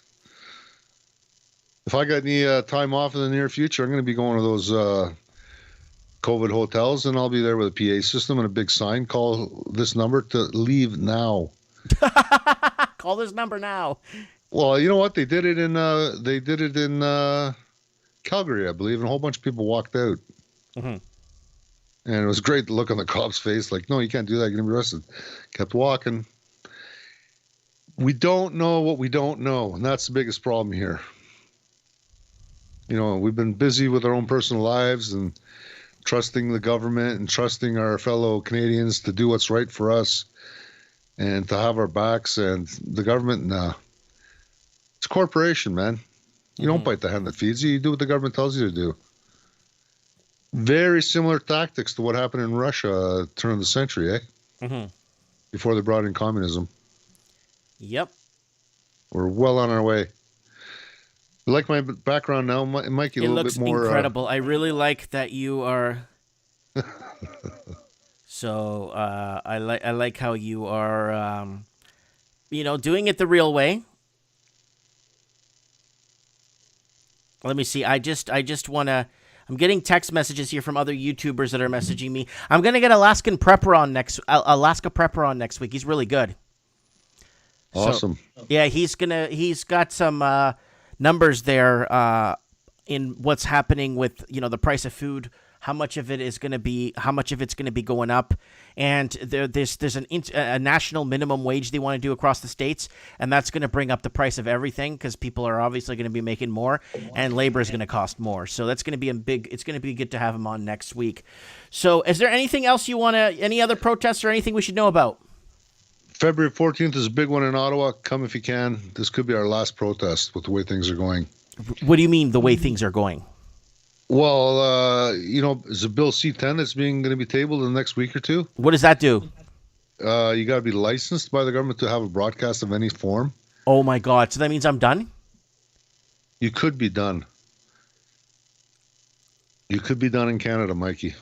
C-10, you better look it up quick. We talked about it. The first article we took up was Canada's looking at taking down dissidents in the media or dissidents. There you go. Well, and you had toilet paper close by, right? Tons. Well, when you read Bill C-10, keep some toilet paper handy. Well, I'm just going to use Bill C-10 as a toilet paper. How are they going to stop us from broadcasting? What are we doing? If you're not licensed, you won't be able to broadcast. And if you do, you're going to have heavy fines. CBC wants to get the narrative back. They want to control the media. Nobody's watching TV anymore. Like, not enough people are watching Tell a Lie Vision. Mm-hmm. And, people aren't watching the news as much. Perfect example, last summer, Trudeau was making a statement. Pat King had something like 40,000 live viewers. And CTV, I believe they only had 6,000 live. What does that tell you? Yeah, It tells you a lot. It tells you a lot that nobody gives a rat's. Yeah. But I've got videos on Facebook hitting 50,000 views. Mm-hmm. Mm-hmm. And why? It's just the truth, right? People see for themselves. But we're not really broadcasting news. We're talking. Well, read Bill C-10. It reads like CBC going, nobody's watching what we're doing. We got to do something. We got to make it outlaw. Got to outlaw these guys. Kill the competition. Like, wah. That's what it reads like.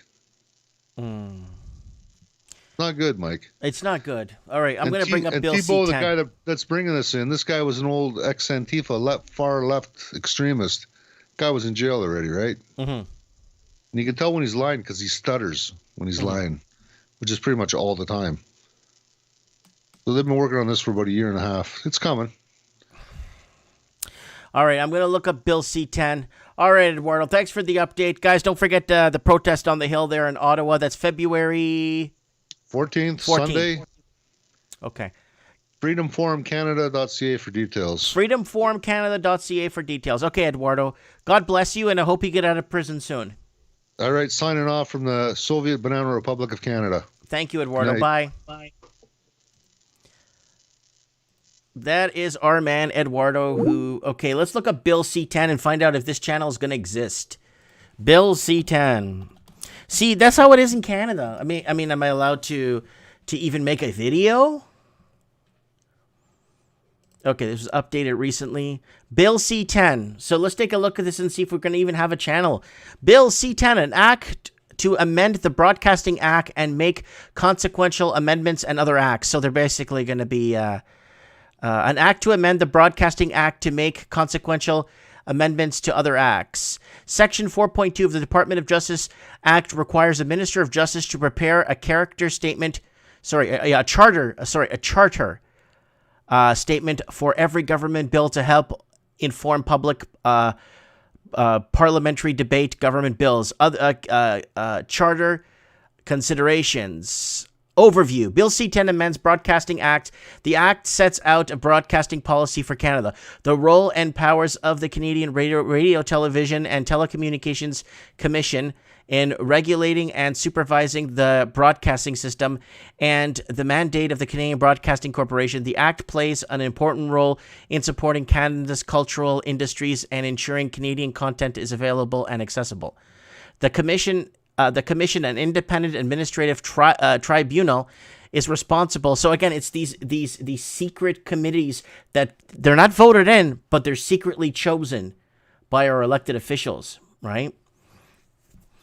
Determining the regulatory requirements to be imposed on broadcasting undertakings with the view of implementing the policy established by the Act, and for enforcing those requirements, regulatory decisions, and generally made following. Okay, guys, I'm going to leave this in the chat box there. Take a look at Bill C-10 and let me know, in your opinion, if this is going to affect us at all on this channel. So I know the government of Canada has been fighting to get all social media platforms pretty much. There's the link to it right now. If you guys don't mind, please, I would like to know on Bill C-10 if they're going to get rid of these channels, our channels. We're broadcasting, but we're not broadcasting through their jurisdictions, right? But again, Canada has got involved. The Canadian government got involved with eBay. I sell on eBay. Now the Canadian government wants to know everything we sold so they could tax us on it. And luckily, like I said, everything goes through my corporation, and the corporation pays a tax at the end, right? So luckily for that, very luckily for that for me, very lucky. But again, so here it is. Bill C-10, an act aimed to amend the Broadcasting Act and make consequential amendments to other acts. So Bill C-10, what's going to happen? There's too much to read here on the show. And I would like to...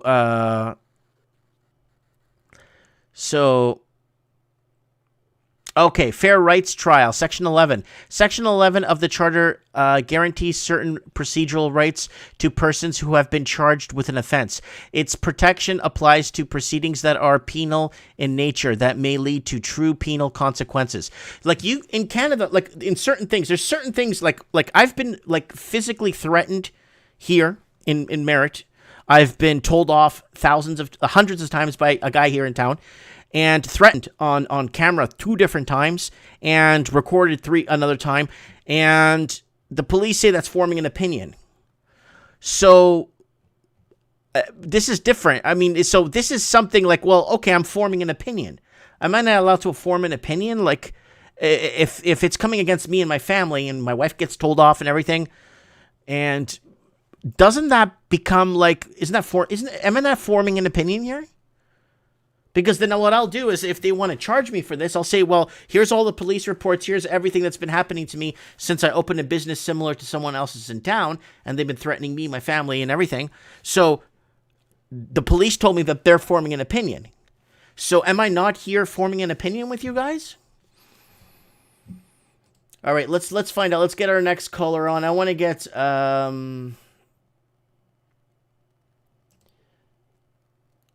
Okay, let's see if anybody, guys, I'm going to give you guys the link again. Find out, take a look at this article here for me and find out if this channel is doomed and if they're going to start shutting down anyone that's... But if I start pouring gravy down my pants, I probably won't have any problems if I start to pour gravy down my pants. That's what I'm afraid of.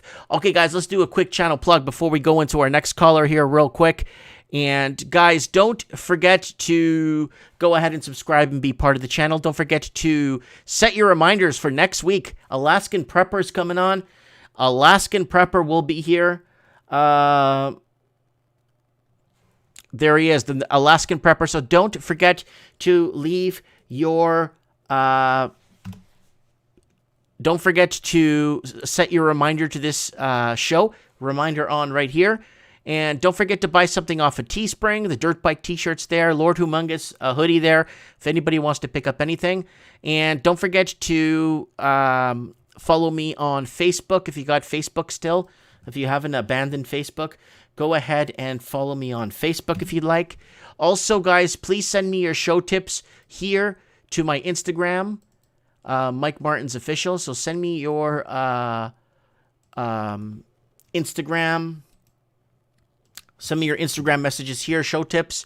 Art by Dano, not your typical art, artbydano.net. Check him out. He's doing some Star Wars cool stuff, so hopefully he'll get some time to do some Star Wars stuff.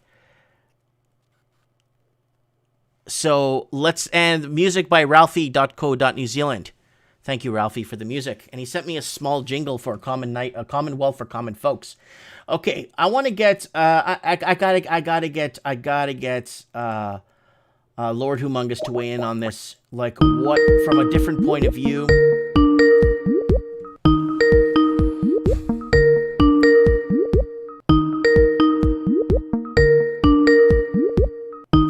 Boom. Yo, Lord, what's up, buddy? How you doing, buddy? I'm doing fine. Are you feeling better? I know you weren't feeling well last week. Yeah, I'm better. Good. I got kind of because I know at times you don't feel well, and I don't like to hear that, you know.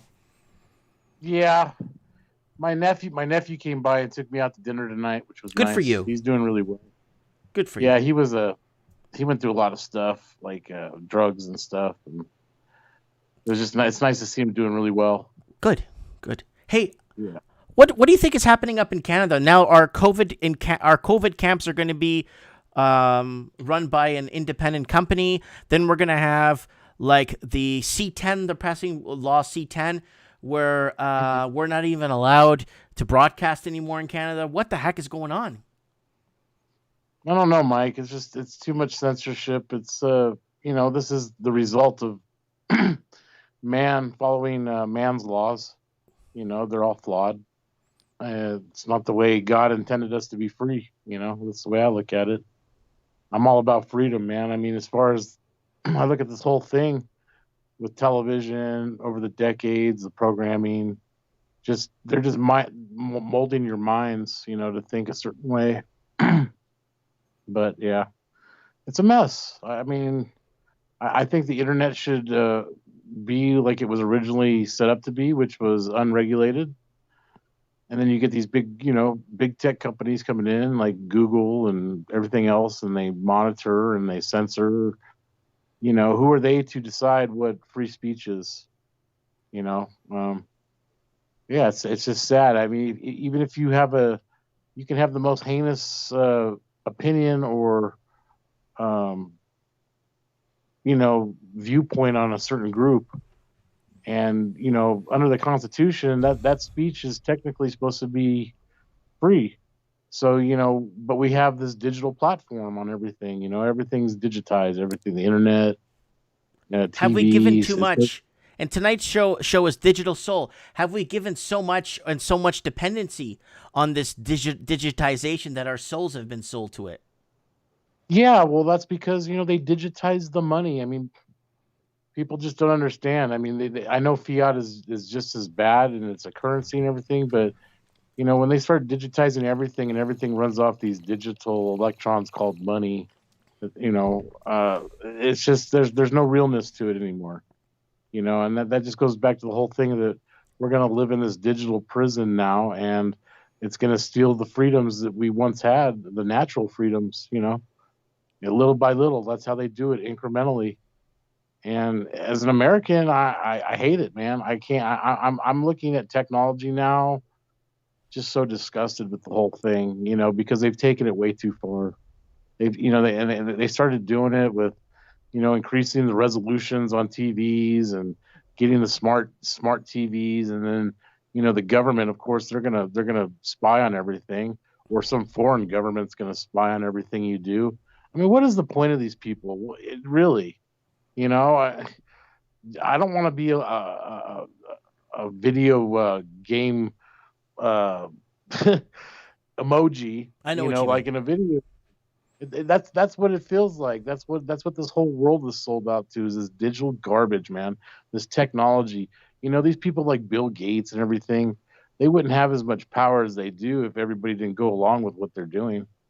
But they're so good at tricking everybody's subconscious and brainwashing, folks from, the old wholesome ways of doing things. You don't need all this technology in your life. It'll make you go insane, man, after a while.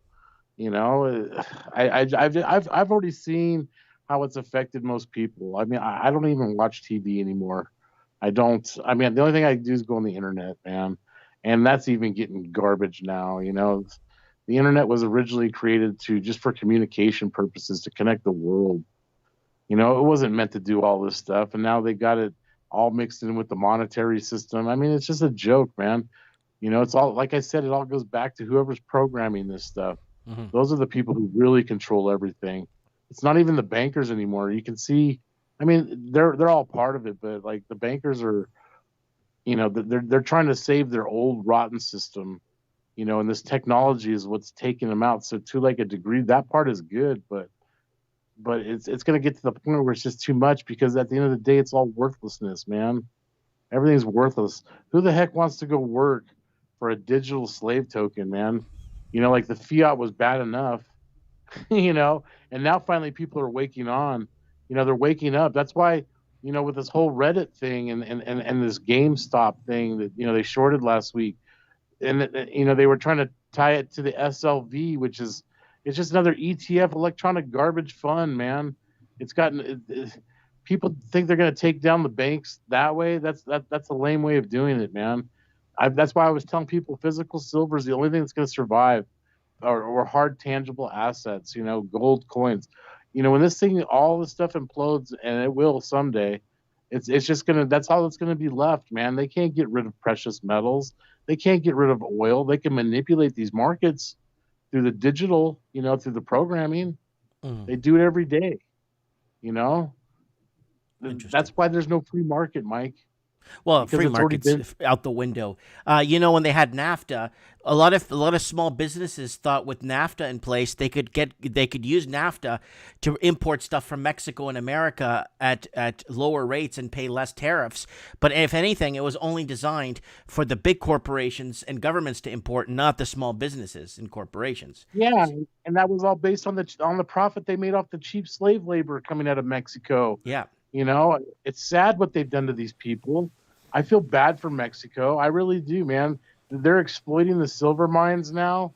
That's why all this stuff, man. It's like, why can't people? Why do these greed-driven jerk offs that run these big corporations like Amazon or you name it, whatever? What is their limit, dude? I mean, it's like, how much money do you, or so-called money, do you really need in life? Mm-hmm. These people are part of the problem. They have insider information. Guys like Gates and Warren Buffett and all these clowns, they're all part of the cabal. They've been controlling the system for a very long time. There's no freedom in it. And now this digital technology selling their soul, it's just making everything a lot worse, man. It's like, why not just go, give up and go into a penitentiary, maximum security, because that's what life is feeling like now. That's the illusion, man. That's the delusion. And people need to stop getting trapped in all this BS, man. This crypto, I mean, I hate to say it, but it's all part of it, dude. You don't think that these clowns that are sitting around running the world in these dark corners know exactly what they're doing with AI, these vaccines, politics, the divide. There's no freedom anymore, man. It's all a joke. Is someone messaging you? Yeah, I think somebody is, but it's all right. I like talking to Mikey anyways. Mike in the I'm night. Mike in the night. That's right, buddy. I like being a popular guest. You got your own hoodie on there. I know, dude. But they said they couldn't print it out now. They sent me a message. I paid for it, and they sent me a message saying they couldn't print it out, but I think they can print it now. So I don't know what's going on with that. No, they're having issues there too with distribution because of this ravaged sickness. Just, you know what, you should write back and say, hello, Trump is out of office. You could open the country. Hurry up and make my damn sweater. Oh yeah, well, everything's his fault, right? He's a perfect fall guy now. It's just such a joke. Oh, they're going to be blaming the Trump administration 1,000 years from now. Yeah. And what through that election? It was electronics, right? It was that digital giving away the soul, that the Dominion software out of Canada, right? Mm-hmm. I mean, it's crazy. Like whose side are these Canadians on, man? Obviously not the American and freedom side. I know America has exported, weapons and war all around, different countries for many decades. Yeah, we're not innocent of anything by any means, but it's not really the American people, dude. That's what people have to understand. It's the government, man. It's that whole entity of that international banking cabal. They've been in charge of, and they're in charge of all the electronics and technology. People think they're going to get rich on this crap, dude. They're going to pull the rug at some point on all this garbage. Mm-hmm. They're not going to let people walk around freely being in the same class as these people, because these people are sick. Okay, they don't know what sharing is like. They don't know what being productive is like. Mm-hmm. on a lower level. I've just never. That's why I guess I've always kind of hated money, man. Even though it's taken so much to even live in a first world country and being born in one. But dude, I've been on both sides of the spectrum, man, and I don't like being in poverty either. But I've also learned a lot of valuable lessons about that too. Is you do have a lot more freedom even when you're poor.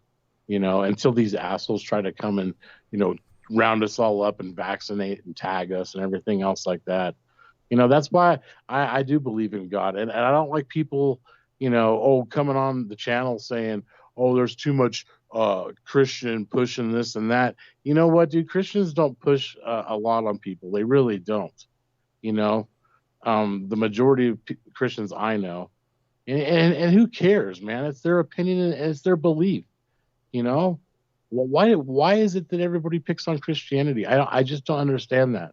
Well, because if you go back to its core fundamentals, to the beginning core fundamentals, it's love thy neighbor, honor thy father or thy mother, thou shalt not steal, thou shalt not commit adultery. It's basically going against everything they're doing to us today. Exactly. So they relish in the evil that happens to everybody. It's not just poor people or downtrodden people or but there's a lot of believers in those groups, man, and they've been beaten down by these very evil, greedy people around the world that want to control others, and they do it through the monetary mechanism, the stock market, all that stuff. Anything, it's just hard to be a giving person. There's too many people that have dark hearts, man, and they just don't care. I want to ask all these people, what are they going to do with all this wealth when they die? Yeah, it's a good question. Do they think they're taking it with them? I mean, seriously, people like Gates, people like these big, hedge fund managers that are worth all kinds of ungodly amounts of money. That's why it's the root cause, man. That's why I don't care about it anymore. Really, I don't. I just don't care anymore, dude. I don't want to be. I want to be a free American. I don't want to be part of any structure, any forms, filling out applications, filling out their questionnaires. It's none of their business, really. It's your body, man, and you have a free mind as of now to make your own free choices. That's why I can't stand Elon Musk, the guy with his Neuralink. I thought you guys were friends. No, I hate that guy. I think down deep, the guy's a communist pig. I really do, and I think he's subsidized through a lot of garbage with Tesla. You notice he won't mention silver. You want to know why? because Tesla needs a buttload of silver in those stupid Tesla cars. You know, and nobody, you'll hear nobody. That's why I think the physical silver squeeze really is truly happening, because I'm telling everybody to buy physical. I'm saying get out of this garbage, because when this stuff all comes down, it's going to go to zero, man. You don't think the governments have the power to either ban cryptocurrency or make it impossible to network? They think it's so decentralized, but it's not. All you got to do is cut out a portion of the network, And I think it's all rolled into all this technology, the 5G, high frequency trading. That I think the main reason for the high frequency 5G is so they can make the algorithms even faster when they're trading. They just sit on their robots and boom, boom, boom, boom. What investor is going to be able to compete with that? Seriously, at those speeds, it's just ridiculous. The same thing with the whole Robinhood thing, the whole fiasco, man. I thought the Robinhood platform was a good thing because they actually allowed no commissions, right? So it allowed you to trade and get invested in the stock market without getting a commission, of $5 every time you make a trade. That added up too. That my dad used to trade the old-fashioned way through a traditional broker, and you should have seen his fees every month, man. But you got to make those moves in this stupid system even to stay at that time, somewhat above water. But it's so rigged, man. Everything's phony. The employment numbers they give us are garbage. The real estate numbers are garbage. I just don't see this. I know you said that you think real estate's going to be going up, but it doesn't really matter at that point if it's out of the reach of. It's right. But did you see that article I read? You commented on it. Average Canadian living in Vancouver needs to make $230,000 a year just to make an average mortgage payment. Yeah, what kind of joke is that, man? You know that 80 to 90% of the people do not make that much per year. Try 94%. Yeah, and it's the same thing here in America. They're trying to pull the same garbage over everybody's eyes, man. While these crook bankers make trillions upon trillions of injected QE, and they're the first ones to receive it. These big corporations that don't pay anything in tax on their profits. Amazon, Tesla, all the big Microsoft. I know they're all garbage, man. They're all garbage in my opinion, and I'm just tired of it. I mean, how much do we? How long does the human really live for on this planet? This is just temporary. Don't throw away your soul, man. Not to any of these garbage people, man, because it's not worth it, man. That's all I really gotta say. I mean, kind of caught me off guard. I didn't think you were gonna call me. No, I had to call you. I had to know if you were doing well. Where's my Batcoin, man? It's right. I think it's right by me here. I'm gonna find a way. I'm gonna send you out a care package real soon. I promise. It takes me time, but I do it. Hey, bro, and you know what though? I've always got your back, no matter what, dude. Okay, so I know. Just know that, right? All right, brother. I'll throw something. I'll put some board games in there for you too. Yeah, that's cool. I'm actually really trying to just downsize, man. You don't have to do all that, dude. I just gave my nephew a bunch of stuff. I'm just trying to get as light as possible. I want to live. I want to live as minimalist as possible. That's my goal. Okay, so I'll send you a bottle of water. That works. I like that. Flavored is good. No sugar in it though. No sugar. Okay. No aspartame. Okay, got it. Okay, Lord, have a good night. God bless you, eh? God bless you too, brother. Amen. Amen. So that is Lord Humongous calling us. He's been calling on the show for years now, and I want to get.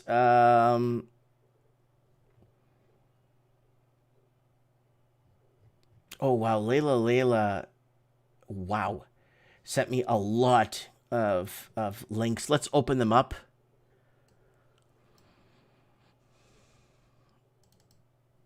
Let's open these up real quick. This one looks scary. Wow. Let's see what that is. Oh, wow. Ooh.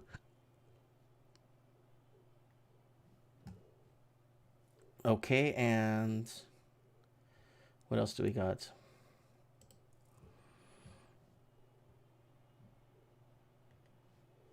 All right, so let's go over to article scan here. So we got this one first. 3 international travelers slapped with a $750 fine in Toronto for refusing the COVID-19 test.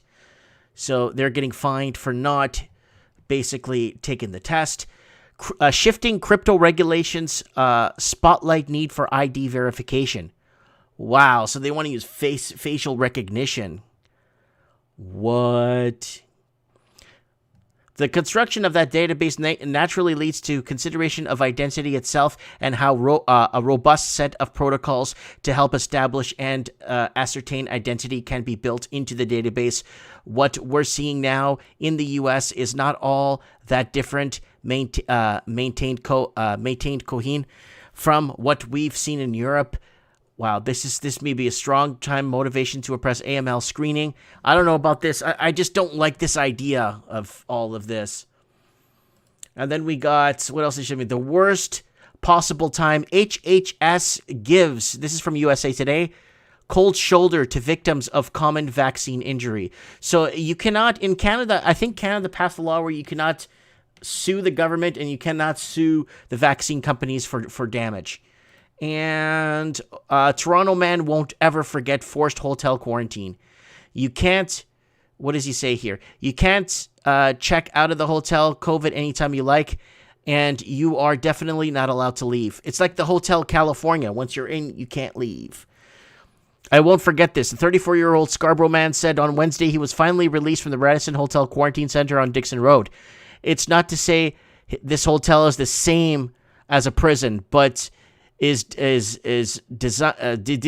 didn't agree to isolate there for 3 nights, but said police would take him to jail. So yeah, and a lot of people are going missing, like kids, parents, like says in Alberta, my son went to a COVID camp and they're not giving him no information where he was taken. That was one that we covered also. So a lot of this stuff is happening, and we got to be really careful on what the next move they do. Bill C-10 is rolling out. I don't know if it's going to affect me. I'm not broadcasting through the broadcasting system, so it's very interesting how they will intermingle with YouTube, because I know the government of Canada is already intermingling with eBay. Now they're going to know everything you do, every transaction the government of Canada is going to get from eBay now. So people living off eBay are, taking all this money they're making on eBay and putting it in the Grand Cayman Islands or the Grand Bahama. No, they're not. The government wants to tax every person. And you know what the thing is? The people that sell on eBay take that money and reinvest it back into our communities and reinvest it into food, electricity, pay for the infrastructure. But no, they want to tax. So Canada and eBay are the only. Canada's the only country that's working with eBay so that eBay sellers could allow to be selling. If not, then Canada would have banned eBay from Canada for sellers, not buyers, sellers. So that's terrible. Canada's getting into too many different angles of thing. So Pierre Grosso saying he's done with eBay. Yeah, Pierre Grosso could probably tell you. They're asking him all these personal information, his SIN number. They asked me for all this stuff, but everything's tied to my corporation. So it goes into the corporate account. I pay myself, I tax myself. I do my capital gains at the end of the year. If I take a loss, then I take a loss and I carry it over for the next year. It's simple, right? But a lot of people are not doing that. So that's very, very... Yeah, so eBay in Canada now, federal government is like, and PayPal. That's why PayPal is dying right now. I took all my money out of PayPal because PayPal is dying. Because the federal government wants all of PayPal's information and who's getting money and who's not being taxed on it and who needs to pay taxes. That's the problem we're having right now. They're coming after the people that take that money and invest it back into the country. Whether they pay a bill, that's supporting the infrastructure. When you pay a $300-400 gas bill for your house, you're paying somebody, you're lining somebody's pocket somewhere.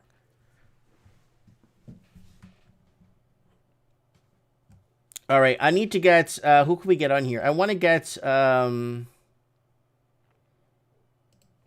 let's get Tristan on here.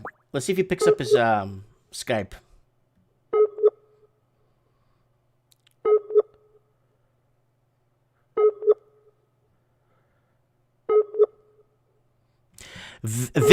KJ, okay, Tristan is not online right now. I want to call Tristan down in New Zealand. He put up a really good video the other day, and I kind of wanted to see what his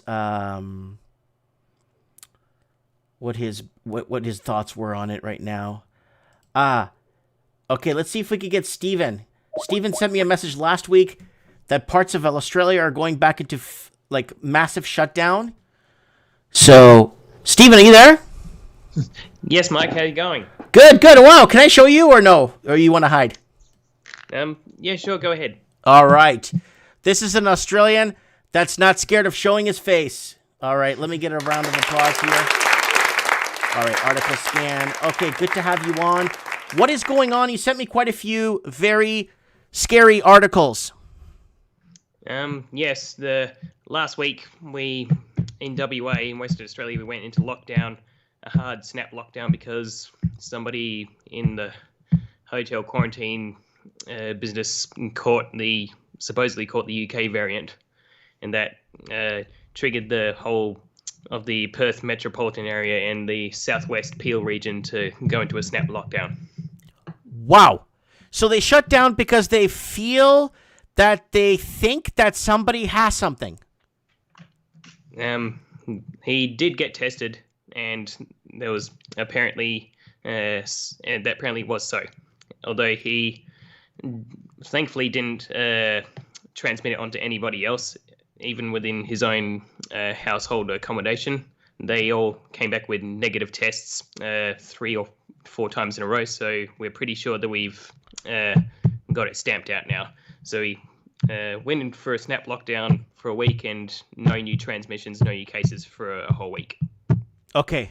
I hear you tapping on your desk there. Your microphone's very sensitive. Oh, okay, sorry about that. I just hear drum rolling there. What else is going down there? Any Chinese movements going on? Outside the usual, not that I know of.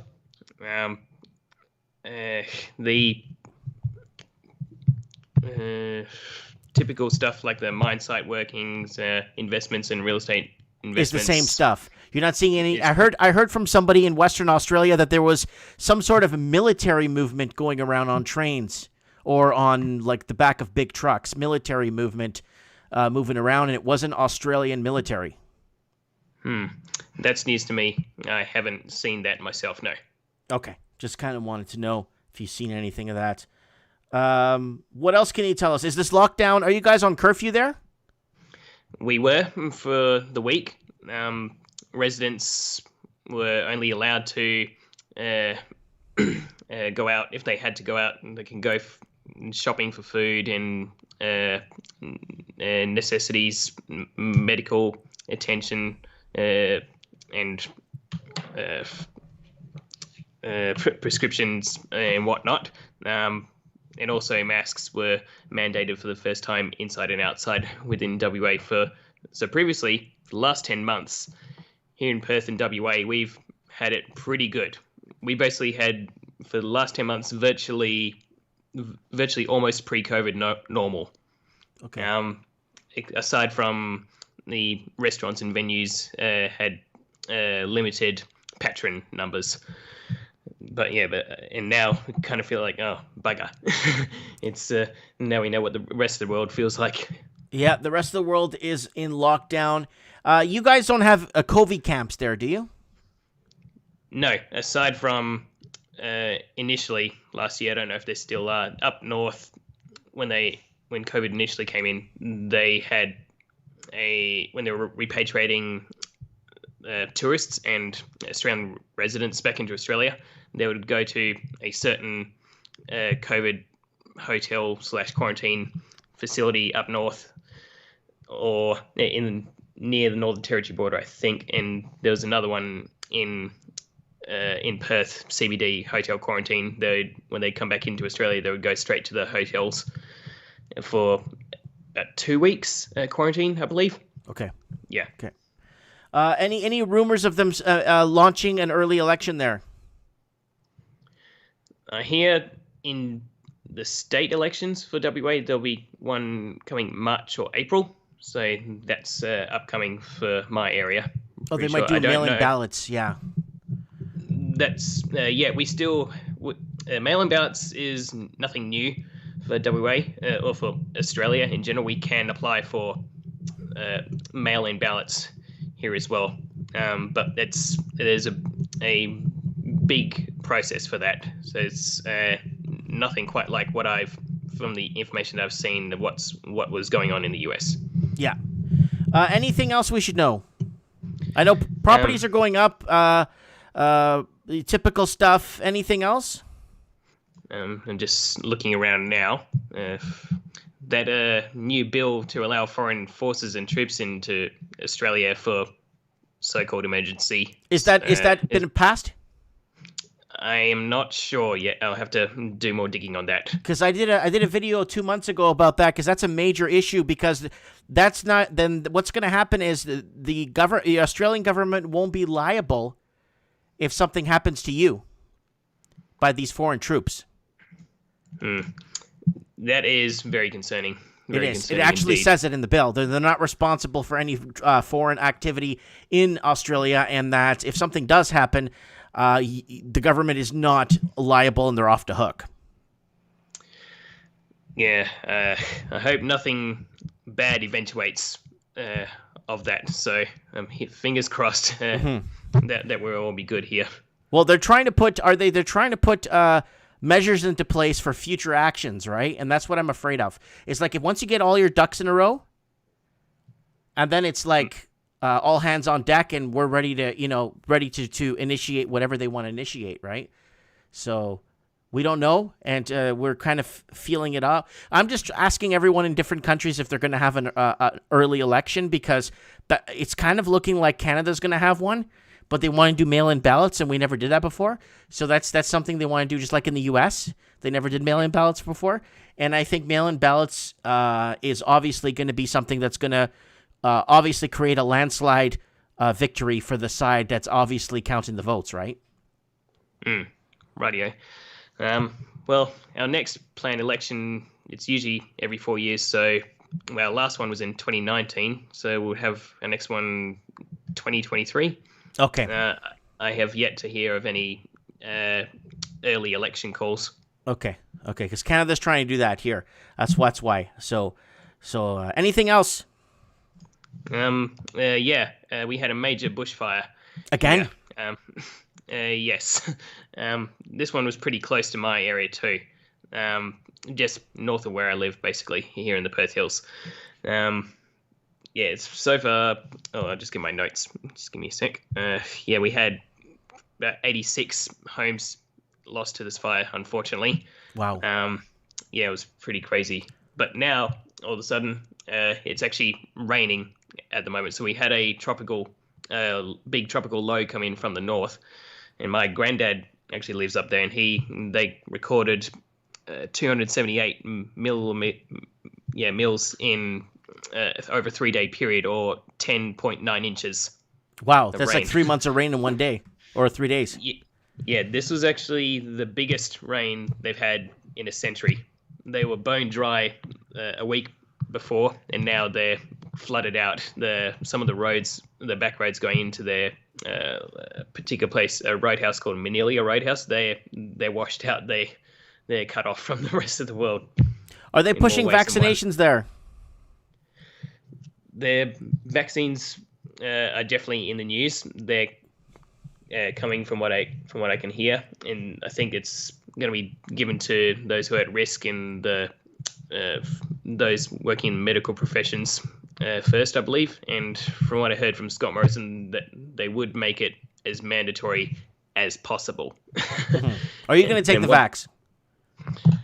I'd prefer not to. Okay, good. I'd prefer not to, even if they do try to coerce me.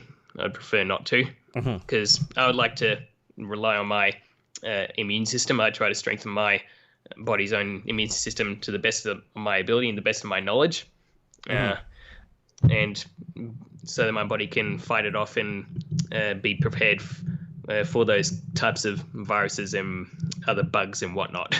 Okay. But others, I would caution those who do get it, that do have a allergic reactions to certain foods or bee stings or like crustacea, for instance. Some people that I've heard of in the US getting the vaccines who've had allergic reactions were they're similar to what they had if they had a food allergy.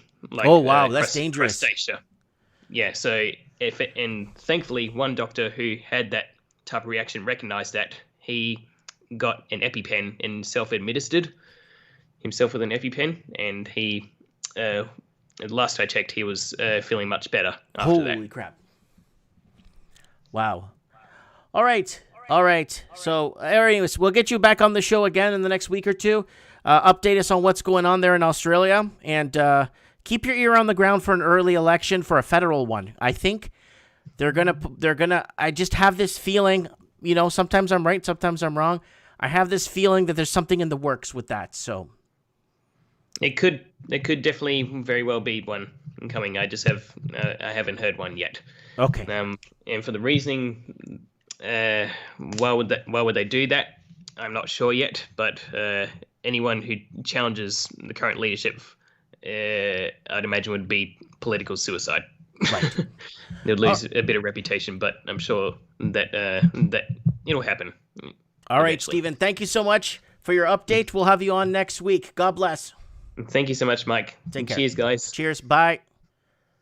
All right, guys, that is our man, Stephen, there in the Perth Hills in Australia, keeping an eye out for us on what is happening. I have him here under my favorites, so we're going to tap into him from time to time to get an update on what's happening on the ground in Western Australia. We got someone in Eastern Australia. We got someone in Sydney, and we got Tristan, and we got Craig, and we got Ralphie in New Zealand, and we got a couple of others there in the UK. All right, what's going on? It's Anthony Rubalacaba in the house. We got Tignim in the house. We got TJ and T-Bus in the house. All right, let's see what's going on. Who else could we get on here? I'm surprised Tommy Stacks isn't in the comments tonight. Who else are we gonna get on here? Let me just go through this really quickly because I promised some people to come on. Did they come on? Hold on.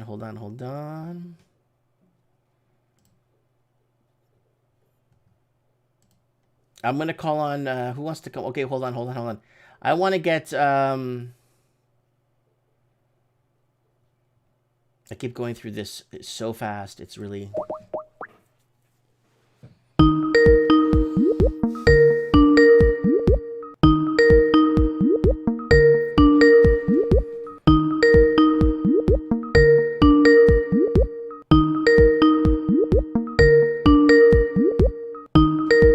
Come on, pick up. I'm trying to get a hold of the Raven. He's not picking up his phone. I hope he's okay. I hope he hasn't gotten himself... I hope he's not at Taco Mio again. I hope he's not at... Oh, thank you, Anthony Ruvalacaba just sent me 5 bones. $5. 5 clams. That should be enough to get me to the other town. Thank you. All right. Where is... Oh, yeah, and we got Haystacks Tommy also in outside of Sydney. So we got lots of contacts going... Okay, Dr. Mysterio says he has something he wants to add. Hi, is this Dr. Mysterio? There is... Oh, yeah, we got Haystacks Tommy also. You can lower the show. Hello? Lots of Hello? Hello? I'm hearing myself back speak. Okay. I'm hearing myself speak back to myself here. Let's see if we could get... Let's see if we could get... Oh, we got Stephen Williams, man, in the channel. Stephen, earlier we were talking in the show about this Bill C-10. So Bill C-10 is the bill you need to look at where the governments are going to look at shutting down anyone broadcasting in Canada. We're not broadcasting through their channels or through their, like, you can't broadcast in Canada. You can't just go through, it's all blocked off. So the mainstream media has the narrative or has the voice that they're allowed to basically project, right? And then small people like us, we're getting, okay. Yo! Mike, here I am. Okay, the doctor's in the house. Okay, what's going on? You said you got something for us.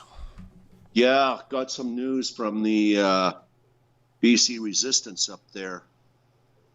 Sue Stanfield was apparently talking to the protesters at the Westin Calgary Hotel at the time that there was forced confinements going on of returning travelers.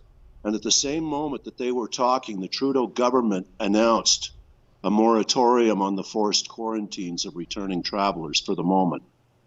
I don't know how permanent it is, but it's pretty much a major scoop. Well, they just so you know, a couple of hours ago they lifted it. Recently, they lifted it recently because of the amount of class action lawsuits now are being filed against them. Right. Yes, I know. I just had gotten word of the official confirmation, so I just wanted to make sure that at least got out to your listeners. All right. And Ms. Stanfield is to be highly commended on the level of involvement that she has done for your jurisdiction on a worldwide scale.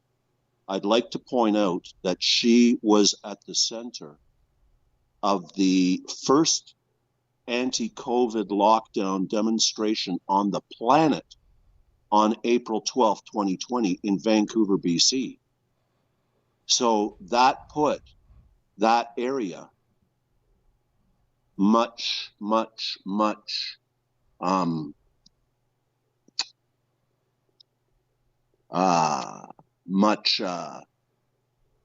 on the map as far as starting the Great Awakening goes, which I still feel is where we're heading. Metaphysically, I've managed to connect a few more dots, and all the five faiths of the world are waiting for a return. So the Christians are waiting for the return of the Messiah, or Jesus, right now, Son of Man. Muslims are waiting for the return of the Mahdi. The Hindus are also awaiting the return of Krishna. And the Buddhas are awaiting the return of the Maitreya Buddha. Now, if we add all these things together, because it's five faiths across the globe that all have a common thread, and we've already been able to substantiate from Matthew 24, 29 to 35, the celestial events that came off for the setup, at least in the Christian religion. The crossover point is that we're in the final part of the book of Revelations in the Bible right now. If we look and we compare Hillary's inauguration wardrobe, she was dressed in scarlet over purple, and then she was directly taking the imagery of the Whore of Babylon listed in Revelations chapter 17, verse 4. And if we go along from there, and just to keep it nice and simple, and we can let the listeners do the additional readings if they want. The fact that Charlie Ward got the inauguration video 10 hours prior to airing was in North America was absolutely incredible, because that proved that the whole thing was filmed and set up. Plus, there was the difference in cloudy weather, I believe, in Washington and sunny weather or whatever they did the inauguration at, or vice versa. And so the whole thing was apparently filmed at Castle Rock Studios, which Amazon owns in California. Now, Jeff Bezos just took a mysterious resignation from Amazon, and that gives us an indication that maybe something might be going higher up without making any direct accusations. Okay? Mm-hmm. I'm not ready to really draw a conclusion on that. But that said, something on a planetary scale is coming at us with the 5 major faiths already expecting a return of something. If you go forward in the Bible from the point where the whore of Babylon is described, she is judged harshly by God and her peers. And that might be what that strange structure is they're building in front of the White House. Yes, I heard about that strange structure. And it's like we're watching a movie and we have to see how it plays out because the characters were all in wardrobe, at least, however, whenever the video was filmed, regardless. So as we go forward in Revelations, just go through the chapters here. And immediately following the description of the whore of Babylon, you've got the fall of the mystic Babylon. And you know the way in law, a corporation is given the person's status, but it's not really a person. Right. We could take that as being the mystic Babylon, Washington, D.C., owned by the financial district in London, and the Vatican as being the principal shareholders of the bankrupt U.S. corporation. And if that is the fall of the mystic Babylon, then the following chapter's name is the word of God in battle. Now, that's pretty much concurrent with what we're going on right now with the church closures. Right. Given the fact that the transition period is supposed to be short, because the time is nigh, as said in the setup in Matthew, we can see how some of these things might be happening concurrently. And after we follow up the word of God in battle, you know what we get? The millennial reign, and finally, new heaven and earth, and Revelations ends. It's the end of the Bible. We're right at the crossing over point. That is it in our faith's text. You know what? The way things are headed right now, and we don't even know if we're tricking or treating, it wouldn't surprise me if what you're saying is exactly where it's at. It wouldn't surprise me one bit. Not even one bit. Right. Well, listen, we have the cross-reference from the other cultural group being the Indian calendar, the Hindu calendar, because they're going from the Kali Yuga to the Satya Yuga, and man is at his most corrupt and amoral at the end of the Kali Yuga, and as they transition into the Satya Yuga, they become the most enlightened and willing to help their neighbor. Mm-hmm. So that's pretty much like Janet Osabard's extend your hand philosophy, right? And help your neighbor when the time comes to wake up. And it's also shows that there is a rapid transition from being amoral or being stupid to being enlightened. Now, what sort of an event could cause something like that? Cross-reference it with the Matthew Gospel, and you've got the rapture could pretty much be something that could qualify as such an event. At least, you know, everybody will have their own interpretation for it. But the fact that we are at the position of the end of the Bible within 4 chapters, and we are at the point where we have just seen the wardrobe identified on Hillary Rodham Clinton as being that of the whore of Babylon, is unmistakable. These are based on concrete observations of viewing the actual inauguration broadcast. So I don't know what sort of game they're playing, but we obviously have a little bit more time to go before we reach this millennial reign, which corresponds to the New Age's golden age of humanity for 1,000 years. We're not meant to be wearing these masks. And it's not going to happen for much longer, I don't think. Something's got to give. We've got a few cracks showing in the grid in the grid work now. Every time that they do something, Biden does another action that looks like he's falling into a trap that's being laid by Trump, perhaps in some 5D game of chess. No, I'm not the one who can do that. But I'd like to give everybody a nice humorous thing to conclude on tonight. I was watching one of Michael Della Rocca's value-added videos, okay, out of our everyday lives. And he devoted 2 days of content to a glitch in the Matrix, which related to the lyrics of Mr. Rogers' Neighborhood. And we all remember the theme song as It's a Wonderful Day in the Neighborhood. Well, I checked and confirmed Della Rocca was right when he pointed out that a video from early black and white in Mr. Rogers' career, a one from later in color in his career, as well as the one done by Tom Hanks in the biopic, had the lyrics changed on YouTube to It's a Wonderful Day in This Neighborhood.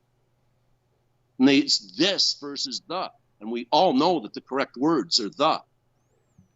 So the fact that they've been altered shows that given the suggested reputation of Mr. Hanks,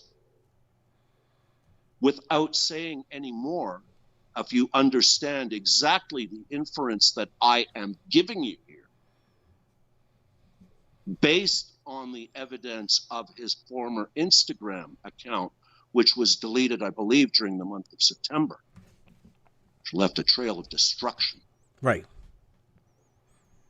The lyrics are wrong in the fabric of reality, or whatever they're doing with the manipulation on YouTube with respect to the lyrics in the theme song, just as it is wrong for Mr. Hanks to be portraying a good, kind Christian gentleman who very much cared about the fate and well-being of the kids that he did his television show for. Mm-hmm. I've been able to confirm that with numerous sources. Okay. Mr. Rogers was the real deal. So having Tom Hanks play in the irony illustrates the irony in this fabric of reality glitch, if you will, of the lyrics of Mr. Rogers' Neighborhood. You can go and you can check it. Your listeners can check it for themselves. Mm-hmm. I couldn't believe it when I saw it myself. So I think with that, that's pretty much all I've got for this week. I think it's enough. All right, Dr. Mysterio. Some of it's pretty kooky. It is. But, Speaking of kooky, we need to get the Raven on to go full kook for us. All right. Well, you tell him to do that. Try him to get him to out-kook me. All right, Miss Dr. Mysterio. Later. Happy and safe travels, okay, buddy? Yeah, and have a great end of the Bible and a great awakening. It's happening, buds. It's happening. I just know it is. Take care. God bless. God bless. All right, there we go. Dr. Mysterio. All right, let's see if we get the Raven and see if he's at Taco Meal. Let's see if he picks up his phone.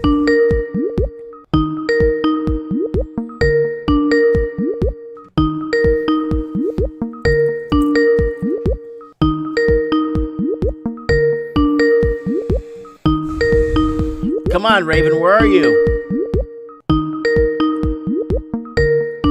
Man, I hope Raven's okay, man. He's not answering his phone. He's probably at work. I'm probably harassing him at work. He's like probably working. He's like, why does this guy keep calling me for? All right, let's see who else we got here. We got someone in from Australia. We had someone in from... Ralphie's not on. Ralphie's probably working. That's strange. Ralphie's usually on, but it's okay. No biggie. No biggie.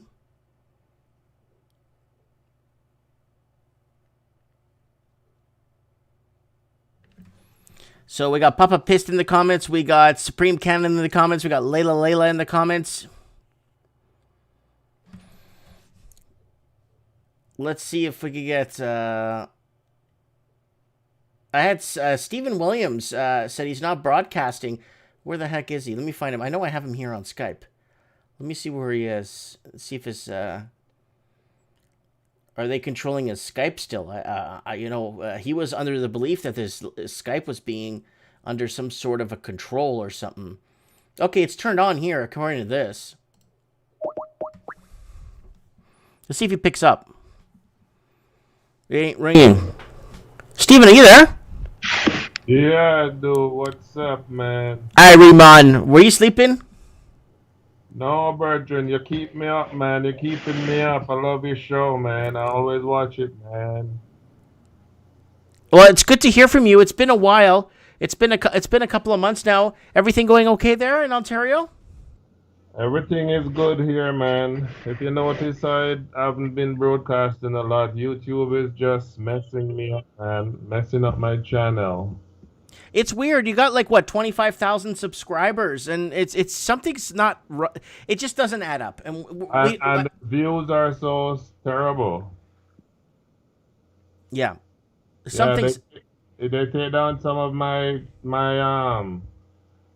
channels, my videos, and once I start doing that, I'm out, man. Because these people. They are behaving badly. I don't like what they're doing because the other day, Mike, I tried to make a video. I went on Pexels to get some of those free videos to put together and make a video, and it took me about 3 weeks. I had no idea editing was so taxing on your eyes, taxing on your hands, and when you see after you're through with that, these people turn around and sabotage your channel. So what's the point, eh? It doesn't work my while. It isn't worth my while, man. Well, here it is. I got your channel up. This Stephen Williams Show, guys. 23,400 subscribers, guys. I'm going to leave a link here for the channel. Please get in there and subscribe to his channel, please, and support him. See if we could screw up the algorithm. And his last video was 6 days ago. Keeping indoors, keeping safe, keeping fit. So, so is the scamdemic getting to you or what? I just tune these people out because I noticed that I don't wear my mask correctly, as I always tell you, and I'm still healthy and strong. I notice, these people are supposed to be health professionals, and yet still they want people to be locked in their house, stay home. When we stay home, let me tell you what happened, Mike. Mm-hmm. Number one, most of the time, like me, because of my little back pain issue, I lay down. Mm-hmm. So indigestion is taking place because you're laying down, you're not moving around, you're not active. So when you eat, your food not digesting properly. I'm watching your exercise video here. Yeah, so you develop. I just put crazy thing on my channel now because I don't care. So I don't care who want to criticize. This thing should get a couple of this thing should be blowing up.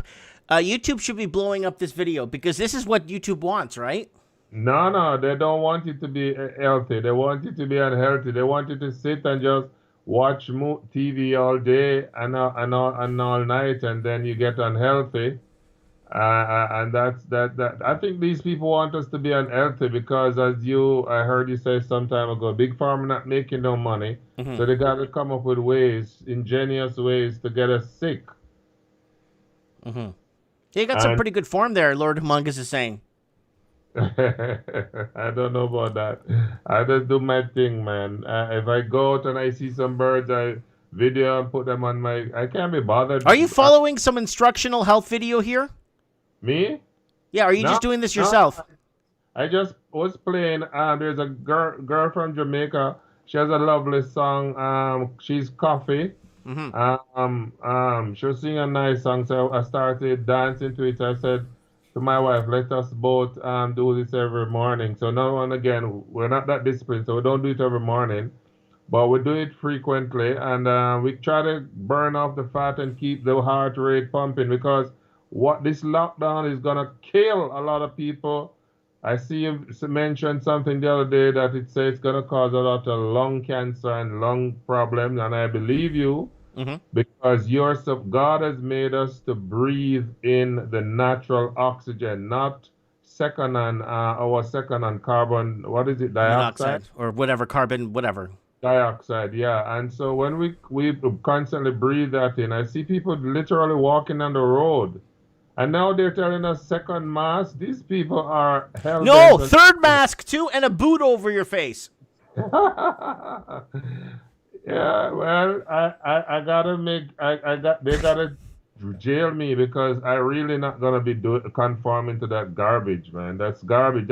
This is just like saying, please, people, just kill your damn self. We just too many of you on this planet. You're eating up all the resources. Kill your damn self. That's exactly what they're saying to us. To have us to want the people to lock down and to not be lock down the mom and pop places, and it's just crazy. You know what I got to do for exercise sometime, Mike? Apart from what you see me there doing my antics, I take my children and my wife out to Walmart, and we just walk around in the stores like we're shopping, but we're not really shopping. That's good. You walk around the Walmart because that's the only place that's allowed to be, like, big box stores are allowed to be open, right? Yeah, the other day I went to Brampton, a 2-hour drive away, just to get a mechanic, because those are my mechanics. Because where I live, the small town, they're very expensive, and look like they charge the black man extra price, you know? Yeah, So yeah. So I go to Brampton, and I was gonna get, but the heat one section of my car not working. So I say, the guy said it would take about 4 hours. I say, okay. But when I looked, it was a cold day, and there was nowhere for me to go. There's no McDonald's, no Tim Hortons, nothing, nowhere that you can, not even my own Jamaica restaurant. You can only in and out. And I'm saying, like, what am I going to do? Stand up in the cold for 4 hours? This is crazy. No, So I just abandon the whole thing and say, summer I'll do it, you know? So this thing is really, and I hear a guy say, we were talking, and the guy say, you know, we're having enough of this, man. I think enough of this. People are gonna blow up soon because enough of the bullshit, man. Well, they don't have any. Well, Stephen, it looks like there's no more flu. The flu's gone. No, nobody. Oh my gosh, I'm so thankful for they giving us an option for our kids home, and thank God we don't work, so it's not a problem with us because my kids stay home, and let me tell you, every year they bring the flu, and you know where they bring it from, Mike? Guess.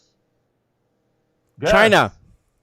No, the flu. When the kids bring it home, where are they bringing it from? China.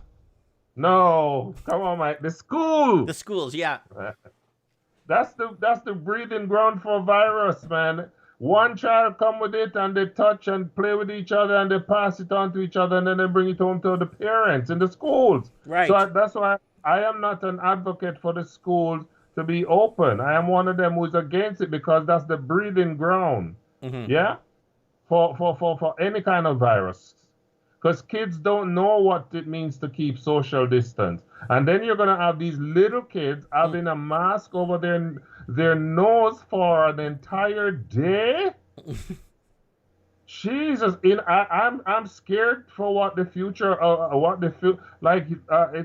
the guy you just spoke to, and he was saying he just sounds so fed up like myself. People are just getting fed up with what is happening, man, because this is ridiculous. Because it's not Marky, it's not even safe to have the kids home, because I was watching a documentary recently, and it's showing you that half of the kids in Asia are wearing glasses, and some are gone blind. Many are literally blind. And this is where they want the kids to go. So both the online, it is a problem, and then going to school, the pastor around the virus. Let me tell you something, dude. We gotta look up. Jesus must come deliver us, man. It's crazy. Yeah. It's pretty crazy, Mike. Well, you look pretty intense there on this dance. Breathing hard too. Yeah, I trust me, man. I go all out because you gotta do what. So when I see you do some exercise, man, because I can't deal with the cold outside. I can't. Like you Canadians, you can walk in the cold. I can't deal with it. Well, you saw my video the other day. I opened my door towards the end of the video, and it was like plus 10 degrees here. It was sunny. It was beautiful. I had my door open in my store pretty much 3 days this Oh, week. +10. Oh, wow. I Yeah. haven't seen that in ages. Well, the problem is it be like different. Every province has different climate. Like here where I am, okay, Yeah. I'm in the mountains, but March is spring here. Like it really is spring in March here. Like you guys don't get spring until like May. Oh, Big difference. oh, Mm-hmm. wow. So you can open up your doors and go outside for a walk. Yeah, well, all last week on the 20th, I've been watching the extended forecast. It's going to be cold the next couple of days here, but after on the 20th, February 2021, 22, it's going to be like +8, +10, +13. So it looks like it's going to start warming up as the days get longer. Yeah, You're in what? BC? in British Columbia, yeah. Okay, good. Okay. Yeah. Yeah, but you know, I put up my house for sale the other day because I was just gonna go back home and I'm just tired of this. But you know, I don't think the Almighty want me to go back. Jamaica have its own problems with the criminality and killings and a lot of violence going on in some areas. So, and my wife not too bullish and going back home. But I was putting up my house for sale because I was just tired of this place. Especially, you know, Mike, I have always used the analogy. Mm-hmm. When people want you to be locked in your house, it reminds me, I know I might have said this on the channel before, I don't know, but it reminds me when I was growing up in the country, we used to raise chickens. And when those chickens are loose and you want to catch one of them to kill them and eat them, guess what? When they're loose, they're hard to catch. Right. Ah. So what you do, you throw some feeding and you grab him. And then you put him in a cage. You lock him in a cage for 2 weeks to purge him out. Or her. And so he cannot run. So what you have more control when that chicken is locked in a cage. I get it what you're saying now. Yeah, and so when I see right now they want you to just stay in, stay in, stay in, stay in, and stay safe and whatnot. You know what? History has taught me, like one of your guests said, when you look at what government have done in the past, they send people, millions of people to their death facing bombs and guns and bullets. Yeah? Mm-hmm. So they have never, history has not proven that governments are to be trusted. Well, we don't, yeah. Or you can put your life in their hands, right? I was just saying to somebody today, I know I'm all over the place, but we're just talking. Right. And I said to somebody today, think about this. The same government that if you're caught hitting your child with your fist or with your a belt, just scolding them so that they can grow properly. If they catch you, you can be in big trouble. They drag you through the courts, traumatize you and the kid and all of that. Mm-hmm. Yet these same people will not hesitate when that child go out there and they will not hesitate to shoot them with a gun, right? Mm-hmm. And they will show up at your gate with long guns and all of those things. Yet still they're telling you not to use your face, not to use your hand to scold your child. And my Bible tells me that it's okay to discipline your child with a belt as long as you're not abusing them. It's not you're not going excessive, but you need to scold your children. But the government will tell you no. They'll take away your kids and put you through. I've heard of people gone through that. Yeah. Mm-hmm. I've heard of people going through that. A lot of people. We can talk about certain cases that I don't want to bring up here because of what's happened and what was taught in the schools. Very scary stuff, and I kind of yeah. All right, is there anything else you want to add? Yeah. So how is it that they can tell you not to hit them, but they'll shoot them? Tell me where's the sense there? Tell me. There's no sense in government. You know that, right? Let me ask you a next question, Mike. Go. The other day I was driving in Toronto. I think these guys have become so desperate because the government is paying out so much money. So now the police is all over trying to ticket you to get money to help to make up back for all those payout that they're making.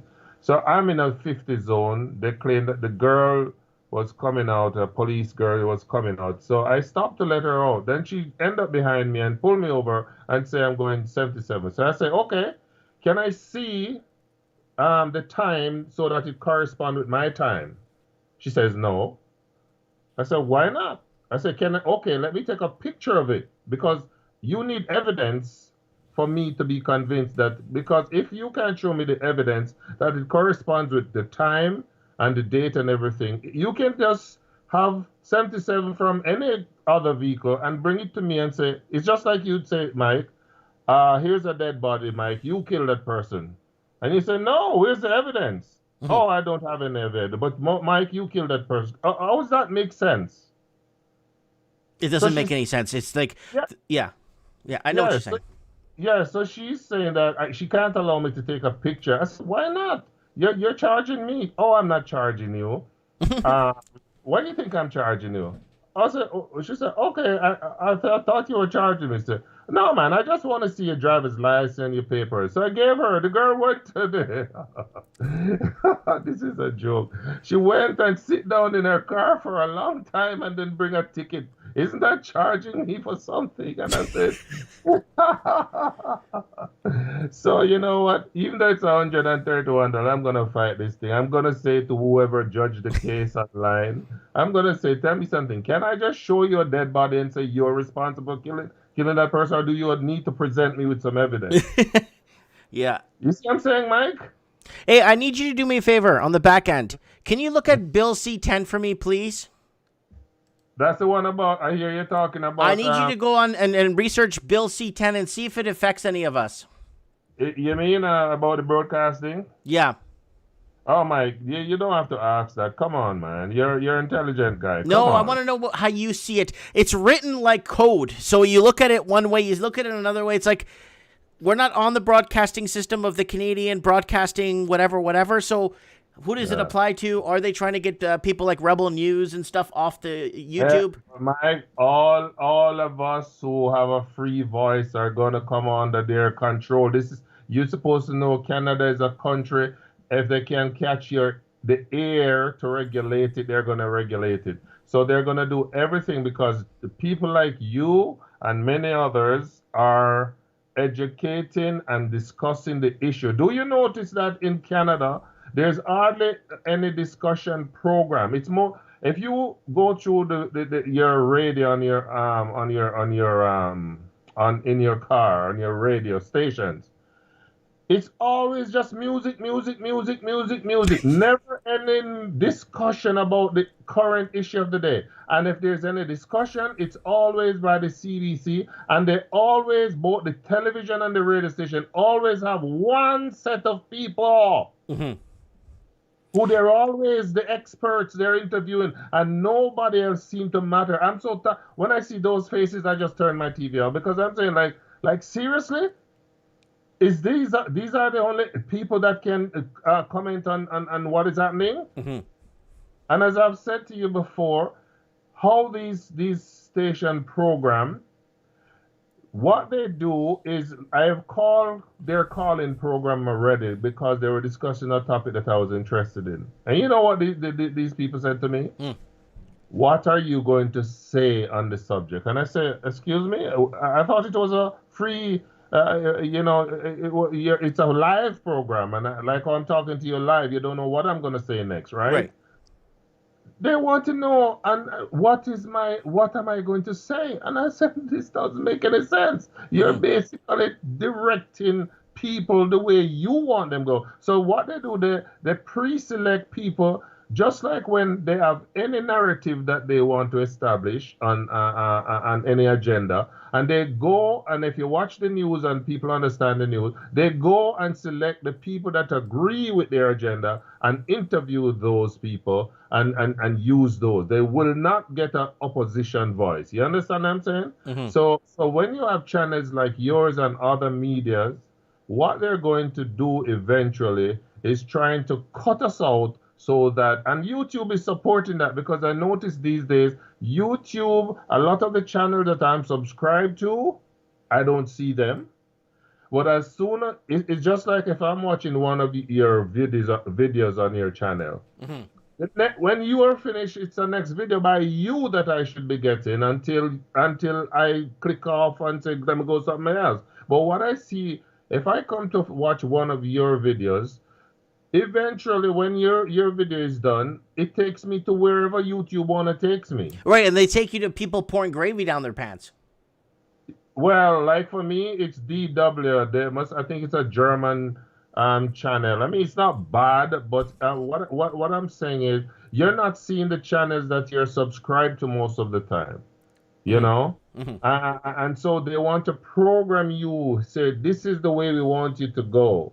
Not that way, guy. I want to program you this way. And I don't like it. So I don't like what is happening on YouTube. So I have just lost. You're very good to be motivated, man. You inspire me, but I just can't seem to get going like you. I don't know, guy. If you were making the millions, I can imagine you. But Steven, can you do me a favor? Because I think I have a way you could rile up your channel a bit. If you go under community, okay, if you go under one of my videos, you could click at the bottom of the video to share it. Share it on your YouTube channel. Because I've already shared a few of your videos on my YouTube channel, and I noticed the ones that I share on my community from your channel, they get a lot more views.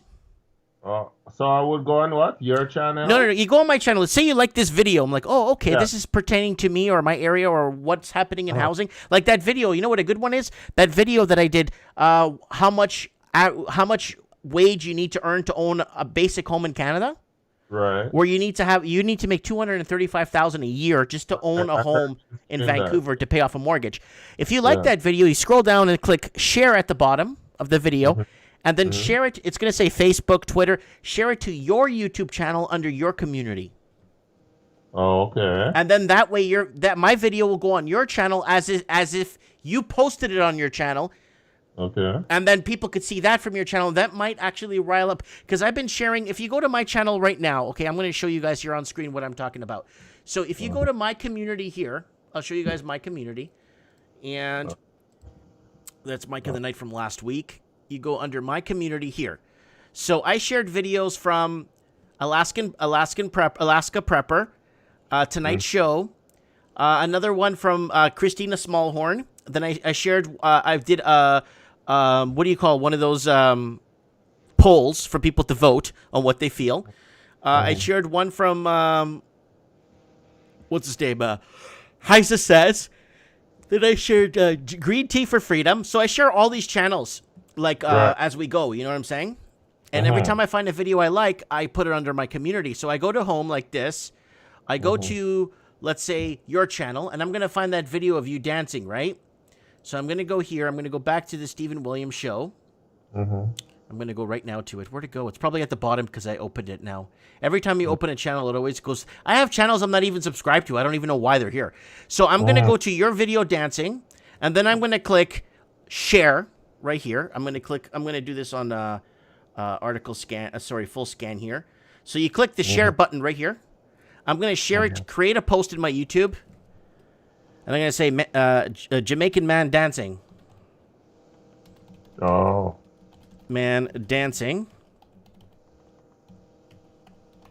So now what's going to happen is people now are going to see that as if it's my video I posted, even though it's under my community, because it's under my community. So now I go back to my channel. And then I go to community, and yours should be the first one under my community. There you are. Under my channel. Yeah, I'm gonna watch this over. I'm glad you're demonstrating. Yeah, I've already shared a couple of your like inspiring videos over time over the last year. I've already shared 7 or 8 of your videos already. You know, so this is how we should all work with each other. Let me ask you, I need your opinion on something, Mike. My channel tend to be all over the place. My love, honestly, is like for finances and religion. But sometimes I veer off in, just about anything. Like how you say, I'm doing that exercise. So I'm not like how you're focused on like housing or whatever. I am not so focused. So what do you think? I'm wondering if it's because I'm all over the place why my channel doesn't get the views, or if it's something. No, you know what? You gotta tailor your channel to maybe like vlogging, and then instead of calling it the Stephen Williams Show, just call it Life with Stephen Williams, and then you vlog what's happening, whether it's religion, whether it's your home is for sale, whether your Joe Biden cancels Canada, who is winning the battle, all your videos, they're all vlogged, right? So that's a good way to create that, Stephen Williams world, right? Oh, okay. That way, because then you could cover your everything that's happening around you. Mm-hmm. And you should start hashtagging your videos too. I would do that if I were you. Like keeping fit indoors and then hashtag stay fit, hashtag Jane Fonda, hashtag Terminator 2. And then every time someone looks up those things, your video will come up under the hashtags. If you go under my videos, they're all hashtagged now. Oh, okay. Start doing that too. Okay. Did you ever use I Tube? hope I can Have you get ever back used to TubeBuddy before? Huh? TubeBuddy. I think I used to have it. I no longer have it, but I used to. It kind of give you some keywords. Everything. It does everything for you. So if you have TubeBuddy, then you could go through every one of your videos and put in all the proper stuff you need for it to be found. Okay. Yeah. So it does that for you, or I have to do that? What's that? What you're saying is that the TubeBuddy does it for me? No, well, it's going to tell you what you need to do and what's failing for you and what you need to fix. Okay. Yeah. I hope I get back the motivation, but I've lost it, man. You notice I haven't posted for a few days, and every time I feel like going in front of the camera, I just can't get the motivation because, like, it's just not. It's demotivating when you're not seeing your effort paying off. You know. It will pay off. You just have to really, really start like kind of tweaking the back end of your channel. Oh. Start tweaking around with it. Start making it more into a vlog channel, so people that are watching vlogs and people on the run or people day-to-day speakers, they could go to that. And then this way you'll get found. If you're under, like, let's say politics, then you'll be more heavily censored if your channel is considered a politics, if you phrase it as politics, right? Mm-hmm. So I just kind of wanted to throw that out there for you. Anyways, yeah, man, I appreciate the tutoring. I may have to come to your class. well, if I ever see you in person, I'll go ahead and help you out with that, okay? Yeah, man. All right, man. Ari, man. Yeah. Okay, go get some sleep. I know it's late there. We'll talk soon, okay? Yeah, man. Cool. Respect. Keep up the good work, man. All right, lick 'em more. Cool. All right. That is my man, Stephen Williams, on the channel. We got Ralphie trying to call in. What does Ralphie need? Do. What's up, buddy? Can you hear me? Perhaps. Yes, I could hear you. How are you? Okay, I've got your relay on, so I'll just quickly mute that. So how are you doing? I'm doing fantastic. I see you try to call in earlier. I did. I had Stephen yeah, exercising there in the background. Yep, we all got to do that. We do, especially if we're on lockdown. It's important. Well, I want to talk to you about that because New Zealand's in a different category because we're relatively normal. Like, I don't want to bring everyone down, but I went to the beach today and I went to the markets and there was no mask, there was no social distancing. It was really normal. Well, because the American election is over, so they're gonna have to start lifting this. Well, yeah. Well, it was good for my mental health because it was almost like I was like a little bottled up little creature, and then I just spent time at the beach, and they had some promo people over there giving away free drinks, and I was just relaxing by the waves, and then all my stress just kind of went. Yeah. So it was a good release, and it kind of I had a eureka moment while I was at the beach, Mm-hmm. and because I've been watching a lot of World's Toughest Prisons, and I'm like, well, if you're in a prison, Mm-hmm. what's the best way to fix your mental health? Or keep your sanity? Keep your sanity, yeah. Because and I was watching this episode on World's Toughest Prison, and they basically threw a riot because conditions inside became inhumane, like it was overpopulated. So they created a siege, and the prison system kept them locked in because they weren't desperate as the prisoners. Like they were like, oh no, we'll just keep this going, because We're not the ones starving. We're not the ones without clean water. This is what they were saying, and so they were happy to let the siege roll out. Like, for example, when it came to negotiations, they'd be like, yep, they'd play the game and keep the conversations really long and just be like, oh, well, I'll have to check with my boss, see if we can negotiate that. But all the prisoners wanted was access to the media so that they can actually tell them directly what the conditions were like in this prison. And the prison Are they system offering was a lesser sentence if they take the vaccine? I saw that. But yeah, no, it was really interesting. But what it was like a really good movie because it was real life. But that while the prisoners were in siege, they actually found a manual of how these professional negotiators do their negotiating, and so they were counter negotiating against their manual. Like, it was a really interesting story. But my eureka moment in the beach was we failed to realize that the world is a Garden of Eden. It is a beautiful, big, huge world. It's full of nature, love, art, and all this sort of stuff. And I just came to realize that I have to put my mind in the mindset of abundance rather than scarcity. So what I mean by that is for example, you've created this whole bubble, your little world within the forest, right? Mm-hmm. You've got the little Mike and the Night tree that's growing within this forest. And although this forest is full of wolves and it's full of danger, this tree is so beautiful. You know what I mean?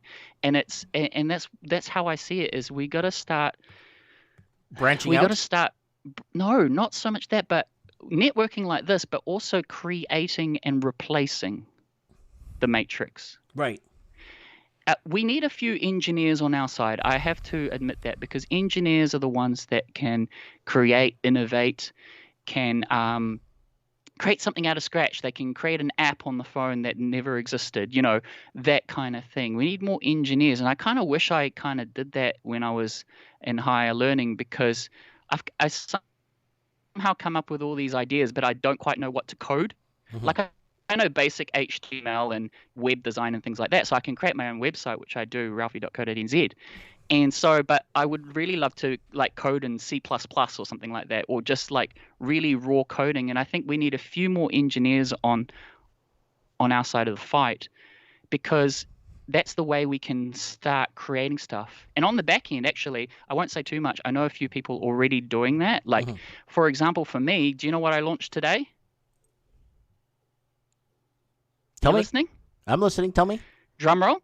Drum roll. Do we have a applause? Okay. I'll get an applause. Okay, go. Get ready. Build up. Okay. Today, I launched my own 24/7 radio station. What? Really? How? Yeah. Well, I've been trying to find a good, and I know that Google. I will tell you in the back end. If you go to ralphie.co.nz, I'll tell you how to do it if needed. I don't want to describe things here, because I know that our conversations is transcribed. And what happened with BitChute recently is a lot of people were flocking to BitChute, for example, as an alternative video platform. Mm-hmm. And guess what? YouTube actually attacked BitChute. And just look into that and to see how they did that. And so I don't want to give away some of these startup companies that are doing it, but they are there. But if you want to learn, or I'm actually looking now for content, so original music and things like that, or people like Steven, who called in earlier and said, damn, I'm so frustrated, I can't call into my local FM network, and they pre-screen everything. And if you're sick of that, just, come to this station, because I will be pre-recording everything. It'll be different to you, because I know you stream everything, but for some reason my channel is being throttled. Like, my video is being stuttering, and it's nothing to do with I don't think it's you keep saying it's my internet speed, but my internet is like fiber and it's super fast. But as soon as I start uploading or streaming to YouTube, It just stutters. So I'm wondering if it's being throttled. So everything's going to be pre-recorded, and it's going to be audio focused as well, audio only. But yeah, 24/7 radio station. I'm very excited about that. It's like a childhood dream. But the reason why, and this is a plug, of course, but the reason why I mention this as well is, start your own things. Because when I, was listening to FM radio recently, and I used to do a stint on FM back a decade or so ago myself, had my radio sort of, whatchamacallit, sleeves in the FM area. But it's just like bought and paid for airtime. Every second ad was like, don't forget to turn on your app, turn on your Bluetooth, remember to do that. And it's just like what Stephen was saying. Everything is soft-balled in terms of pre-screened callers. And so if you create your own, create your own tree within this forest of danger, and you have enough of those trees popping up, I think you start to create a different, a split or a fork within the matrix. Because I think definitely people got to realize that it's that mind of abundance, not scarcity. The world is a big place. And if we do things right, we might even have Mars on our side too. We might have two worlds at some point, right? We have enough problems on this one. We don't need to bring problems on another, you know what I'm saying? But Ralphie, I'm trying to keep it positive, because I've noticed the tone with a lot of calls is exactly that. You got to remember that this siege is done on purpose. Your mental health is meant to be attacked, and they don't have a hurry to get you out of it, because they're not the ones that are hungry. They're not the ones that are losing their businesses. They're not the ones that are, losing their livelihoods. Let me ask you, can you put a few episodes of Mike in the Night? Because my show is good for audio, because people don't have to watch it. They can just hear it.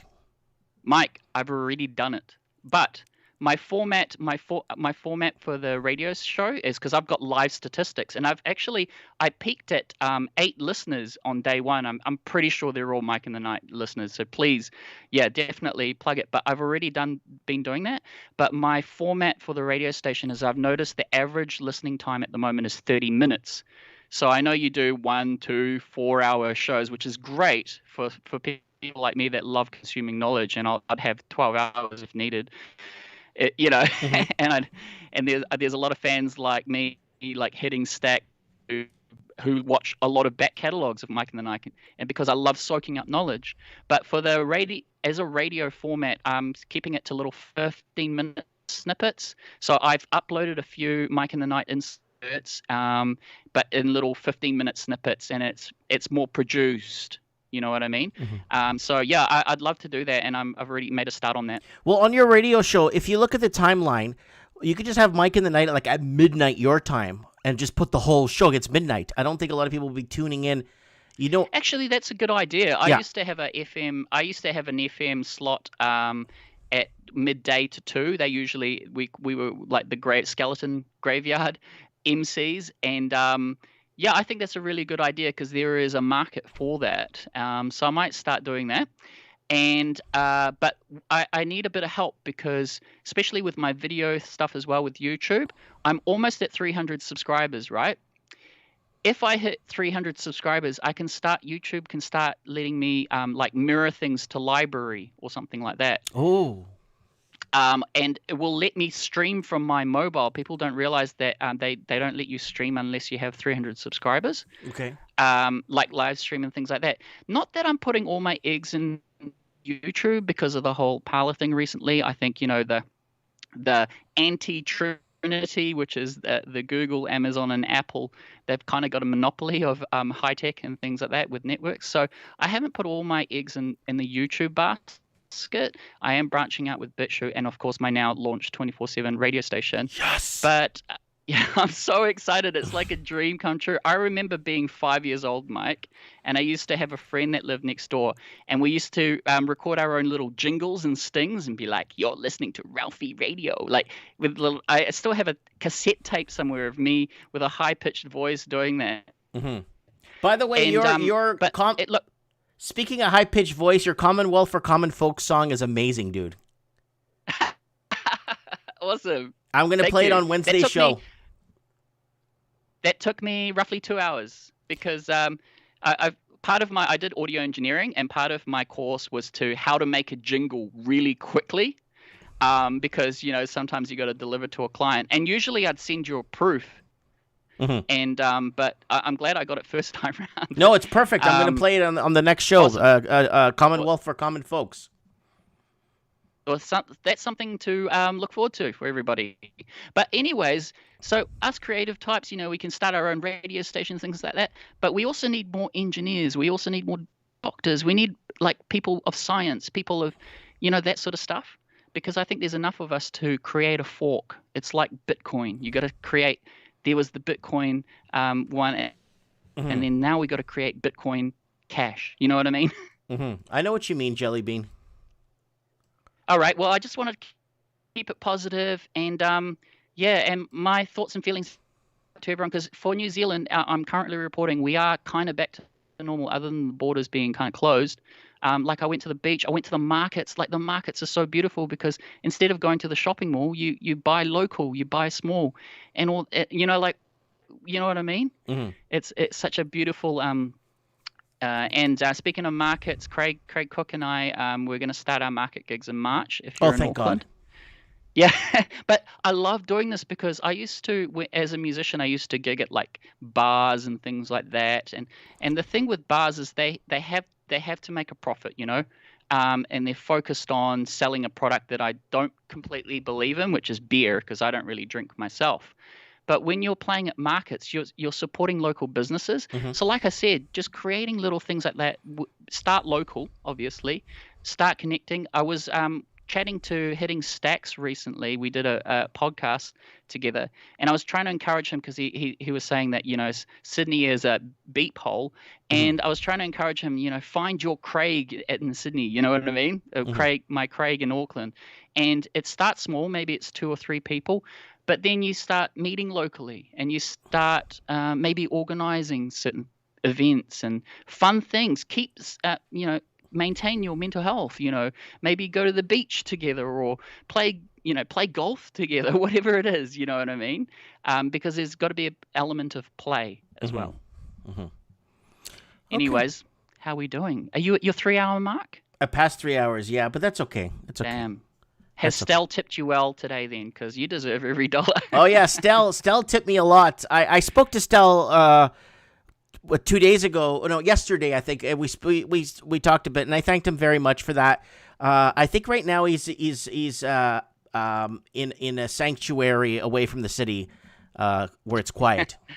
I hope he's at baby step 7 of Dave Ramsey or something, where he's in the position to give. But I'm trying to do my thing as well. I chucked you a $5 last episode, and whenever I get paid monthly, so dude, relax. No, but you deserve it, man. You're awesome. No. You're this beautiful tree in the forest. No, you've already made me a bunch of songs. That's why I plug you every week. I plug you, Ralphie.co.New Zealand. That's just the start, Mikey. You know what I mean? We're friends. I know we are. Now, you're doing a great job. So that's the end of my call is, be in a mindset of abundance, not scarcity, and have an element of play in this siege world that we live in. Of course. All right, the world is a Garden of Eden. Yes, and the God of Eden. Exactly. Anyways. Yeah. All right, we'll talk soon, brother. Thank you for the updates, and thank you for replugging the videos. Thank you for plugging, because I've noticed I've had a few people emailing me saying I'm from Mike in the Night. Mike has been plugging you, and they go to my website ralphie.co.nz and they actually reach out to me because sometimes they don't want to post publicly. Mm-hmm. And so that's I had someone email me saying certain tips and things like that. So yeah, it was really good. So it's really good to network and reach out to people. That's all. Okay. All right, Ralphie, God bless you. I'm going to plug you again before I end the show, okay? Love you lots, brother. And looking forward to the new song, Drum Roll. Something to look forward to. We're going to play it this Wednesday, I promise, on Commonwealth for Common Folks. That's awesome. All right, God bless you. My gift to you then, Mike. Okay, cool. Take care. God bless. Bye. All right, guys, that is Ralphie, ralphie.co.New Zealand. I'm going to give him a plug right now. There he is on the background. And he's in the green screen room. So we couldn't get the Raven on tonight. Next week we're gonna have our guest on, and then hopefully after the guest we could have him follow. He could follow. We could have Supreme Canon after. Guys, don't forget to subscribe to the Stephen Williams show here. Don't forget to subscribe to his channel. So if you want to see more man dancing right here, there it is. He's exercising, keeping it up.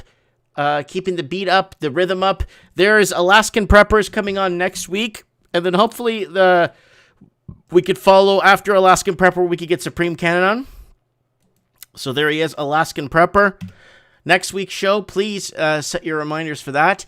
Also, guys, don't forget to shop Mike Martin's in the store if you want to pick up some pretty cool stuff. We got leggings there. We got leggings. If you guys want to pick that up, don't forget to follow me on Facebook. Let me go here real quick.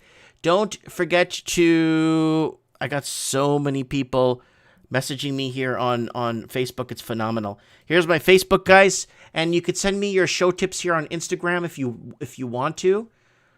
Go ahead and send me your show tips. I really appreciate your show tips. And I will go ahead and artbydano.net. Don't forget to check out artbydano.net. He is doing some Star Wars stuff. And there's Stephen Williams there. Let's see if I could find ralphie.co.new Zealand, because our music is made by him. We thank him in part for creating the music. All the music. He's at 374. What are you talking about? You're past 300 subscribers. You were telling me you got to reach 300 subs. So I'm going to give you guys a link there. Ralphie.co.new Zealand. Check him out, please. And they got the link up top here to his website. So you could find... Let's go check it out right now. Let's go check out his radio here. Ralphie. Ooh, let's stream on Spotify. Updates. Looks like he's got something playing here.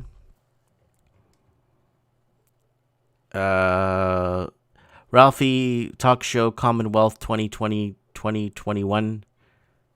Oh, 24/7 contact page. 24/7 streaming radio. What's he streaming here? Gains, and then of course everyone jumps on the radio. You know that's Craig Cook. Says, "Oh no, we can't have capital gains," and landlords getting ripped off, and the poor landlords. And that's actually good.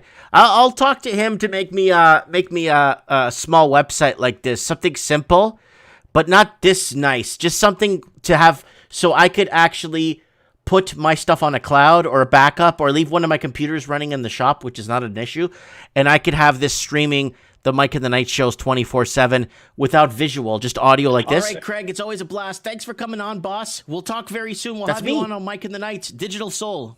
Wow, do I sound so nasally? Oh my God. So there it is right there. God bless you. So that was last week's show. So I'm going to ask Ralphie if he could do that for just something not this big, something just really simple.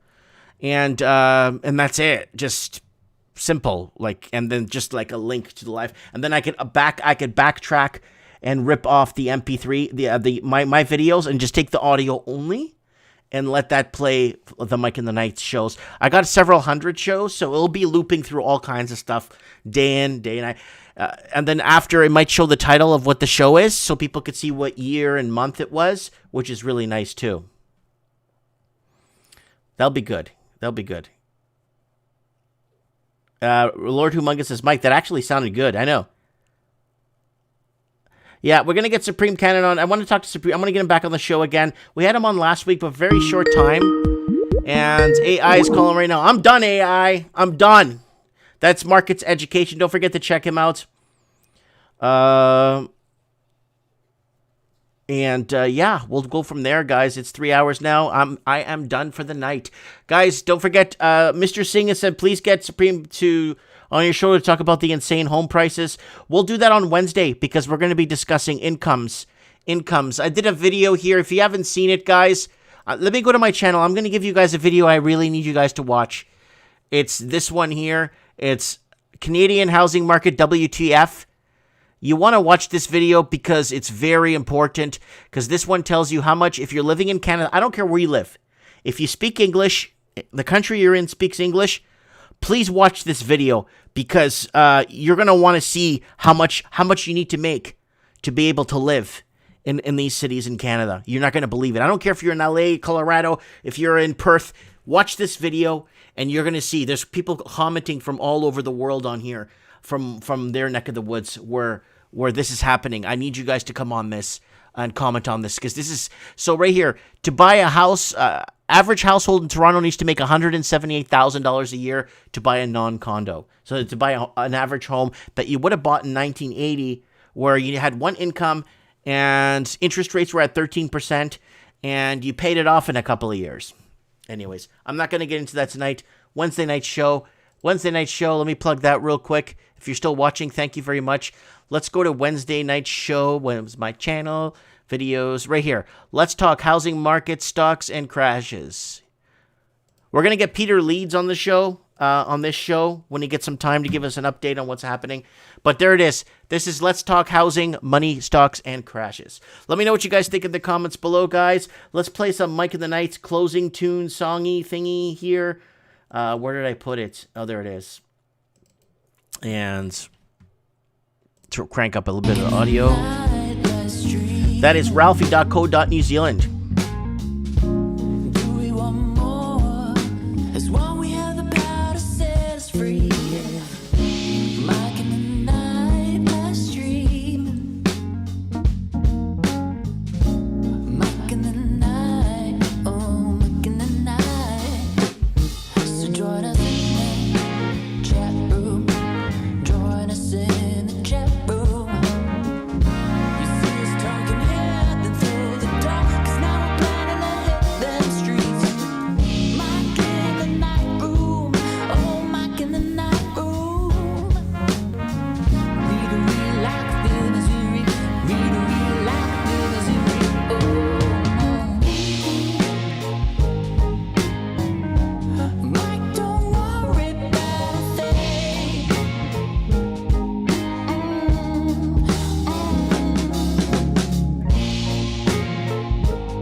All right, guys, take care. And if you can't take care,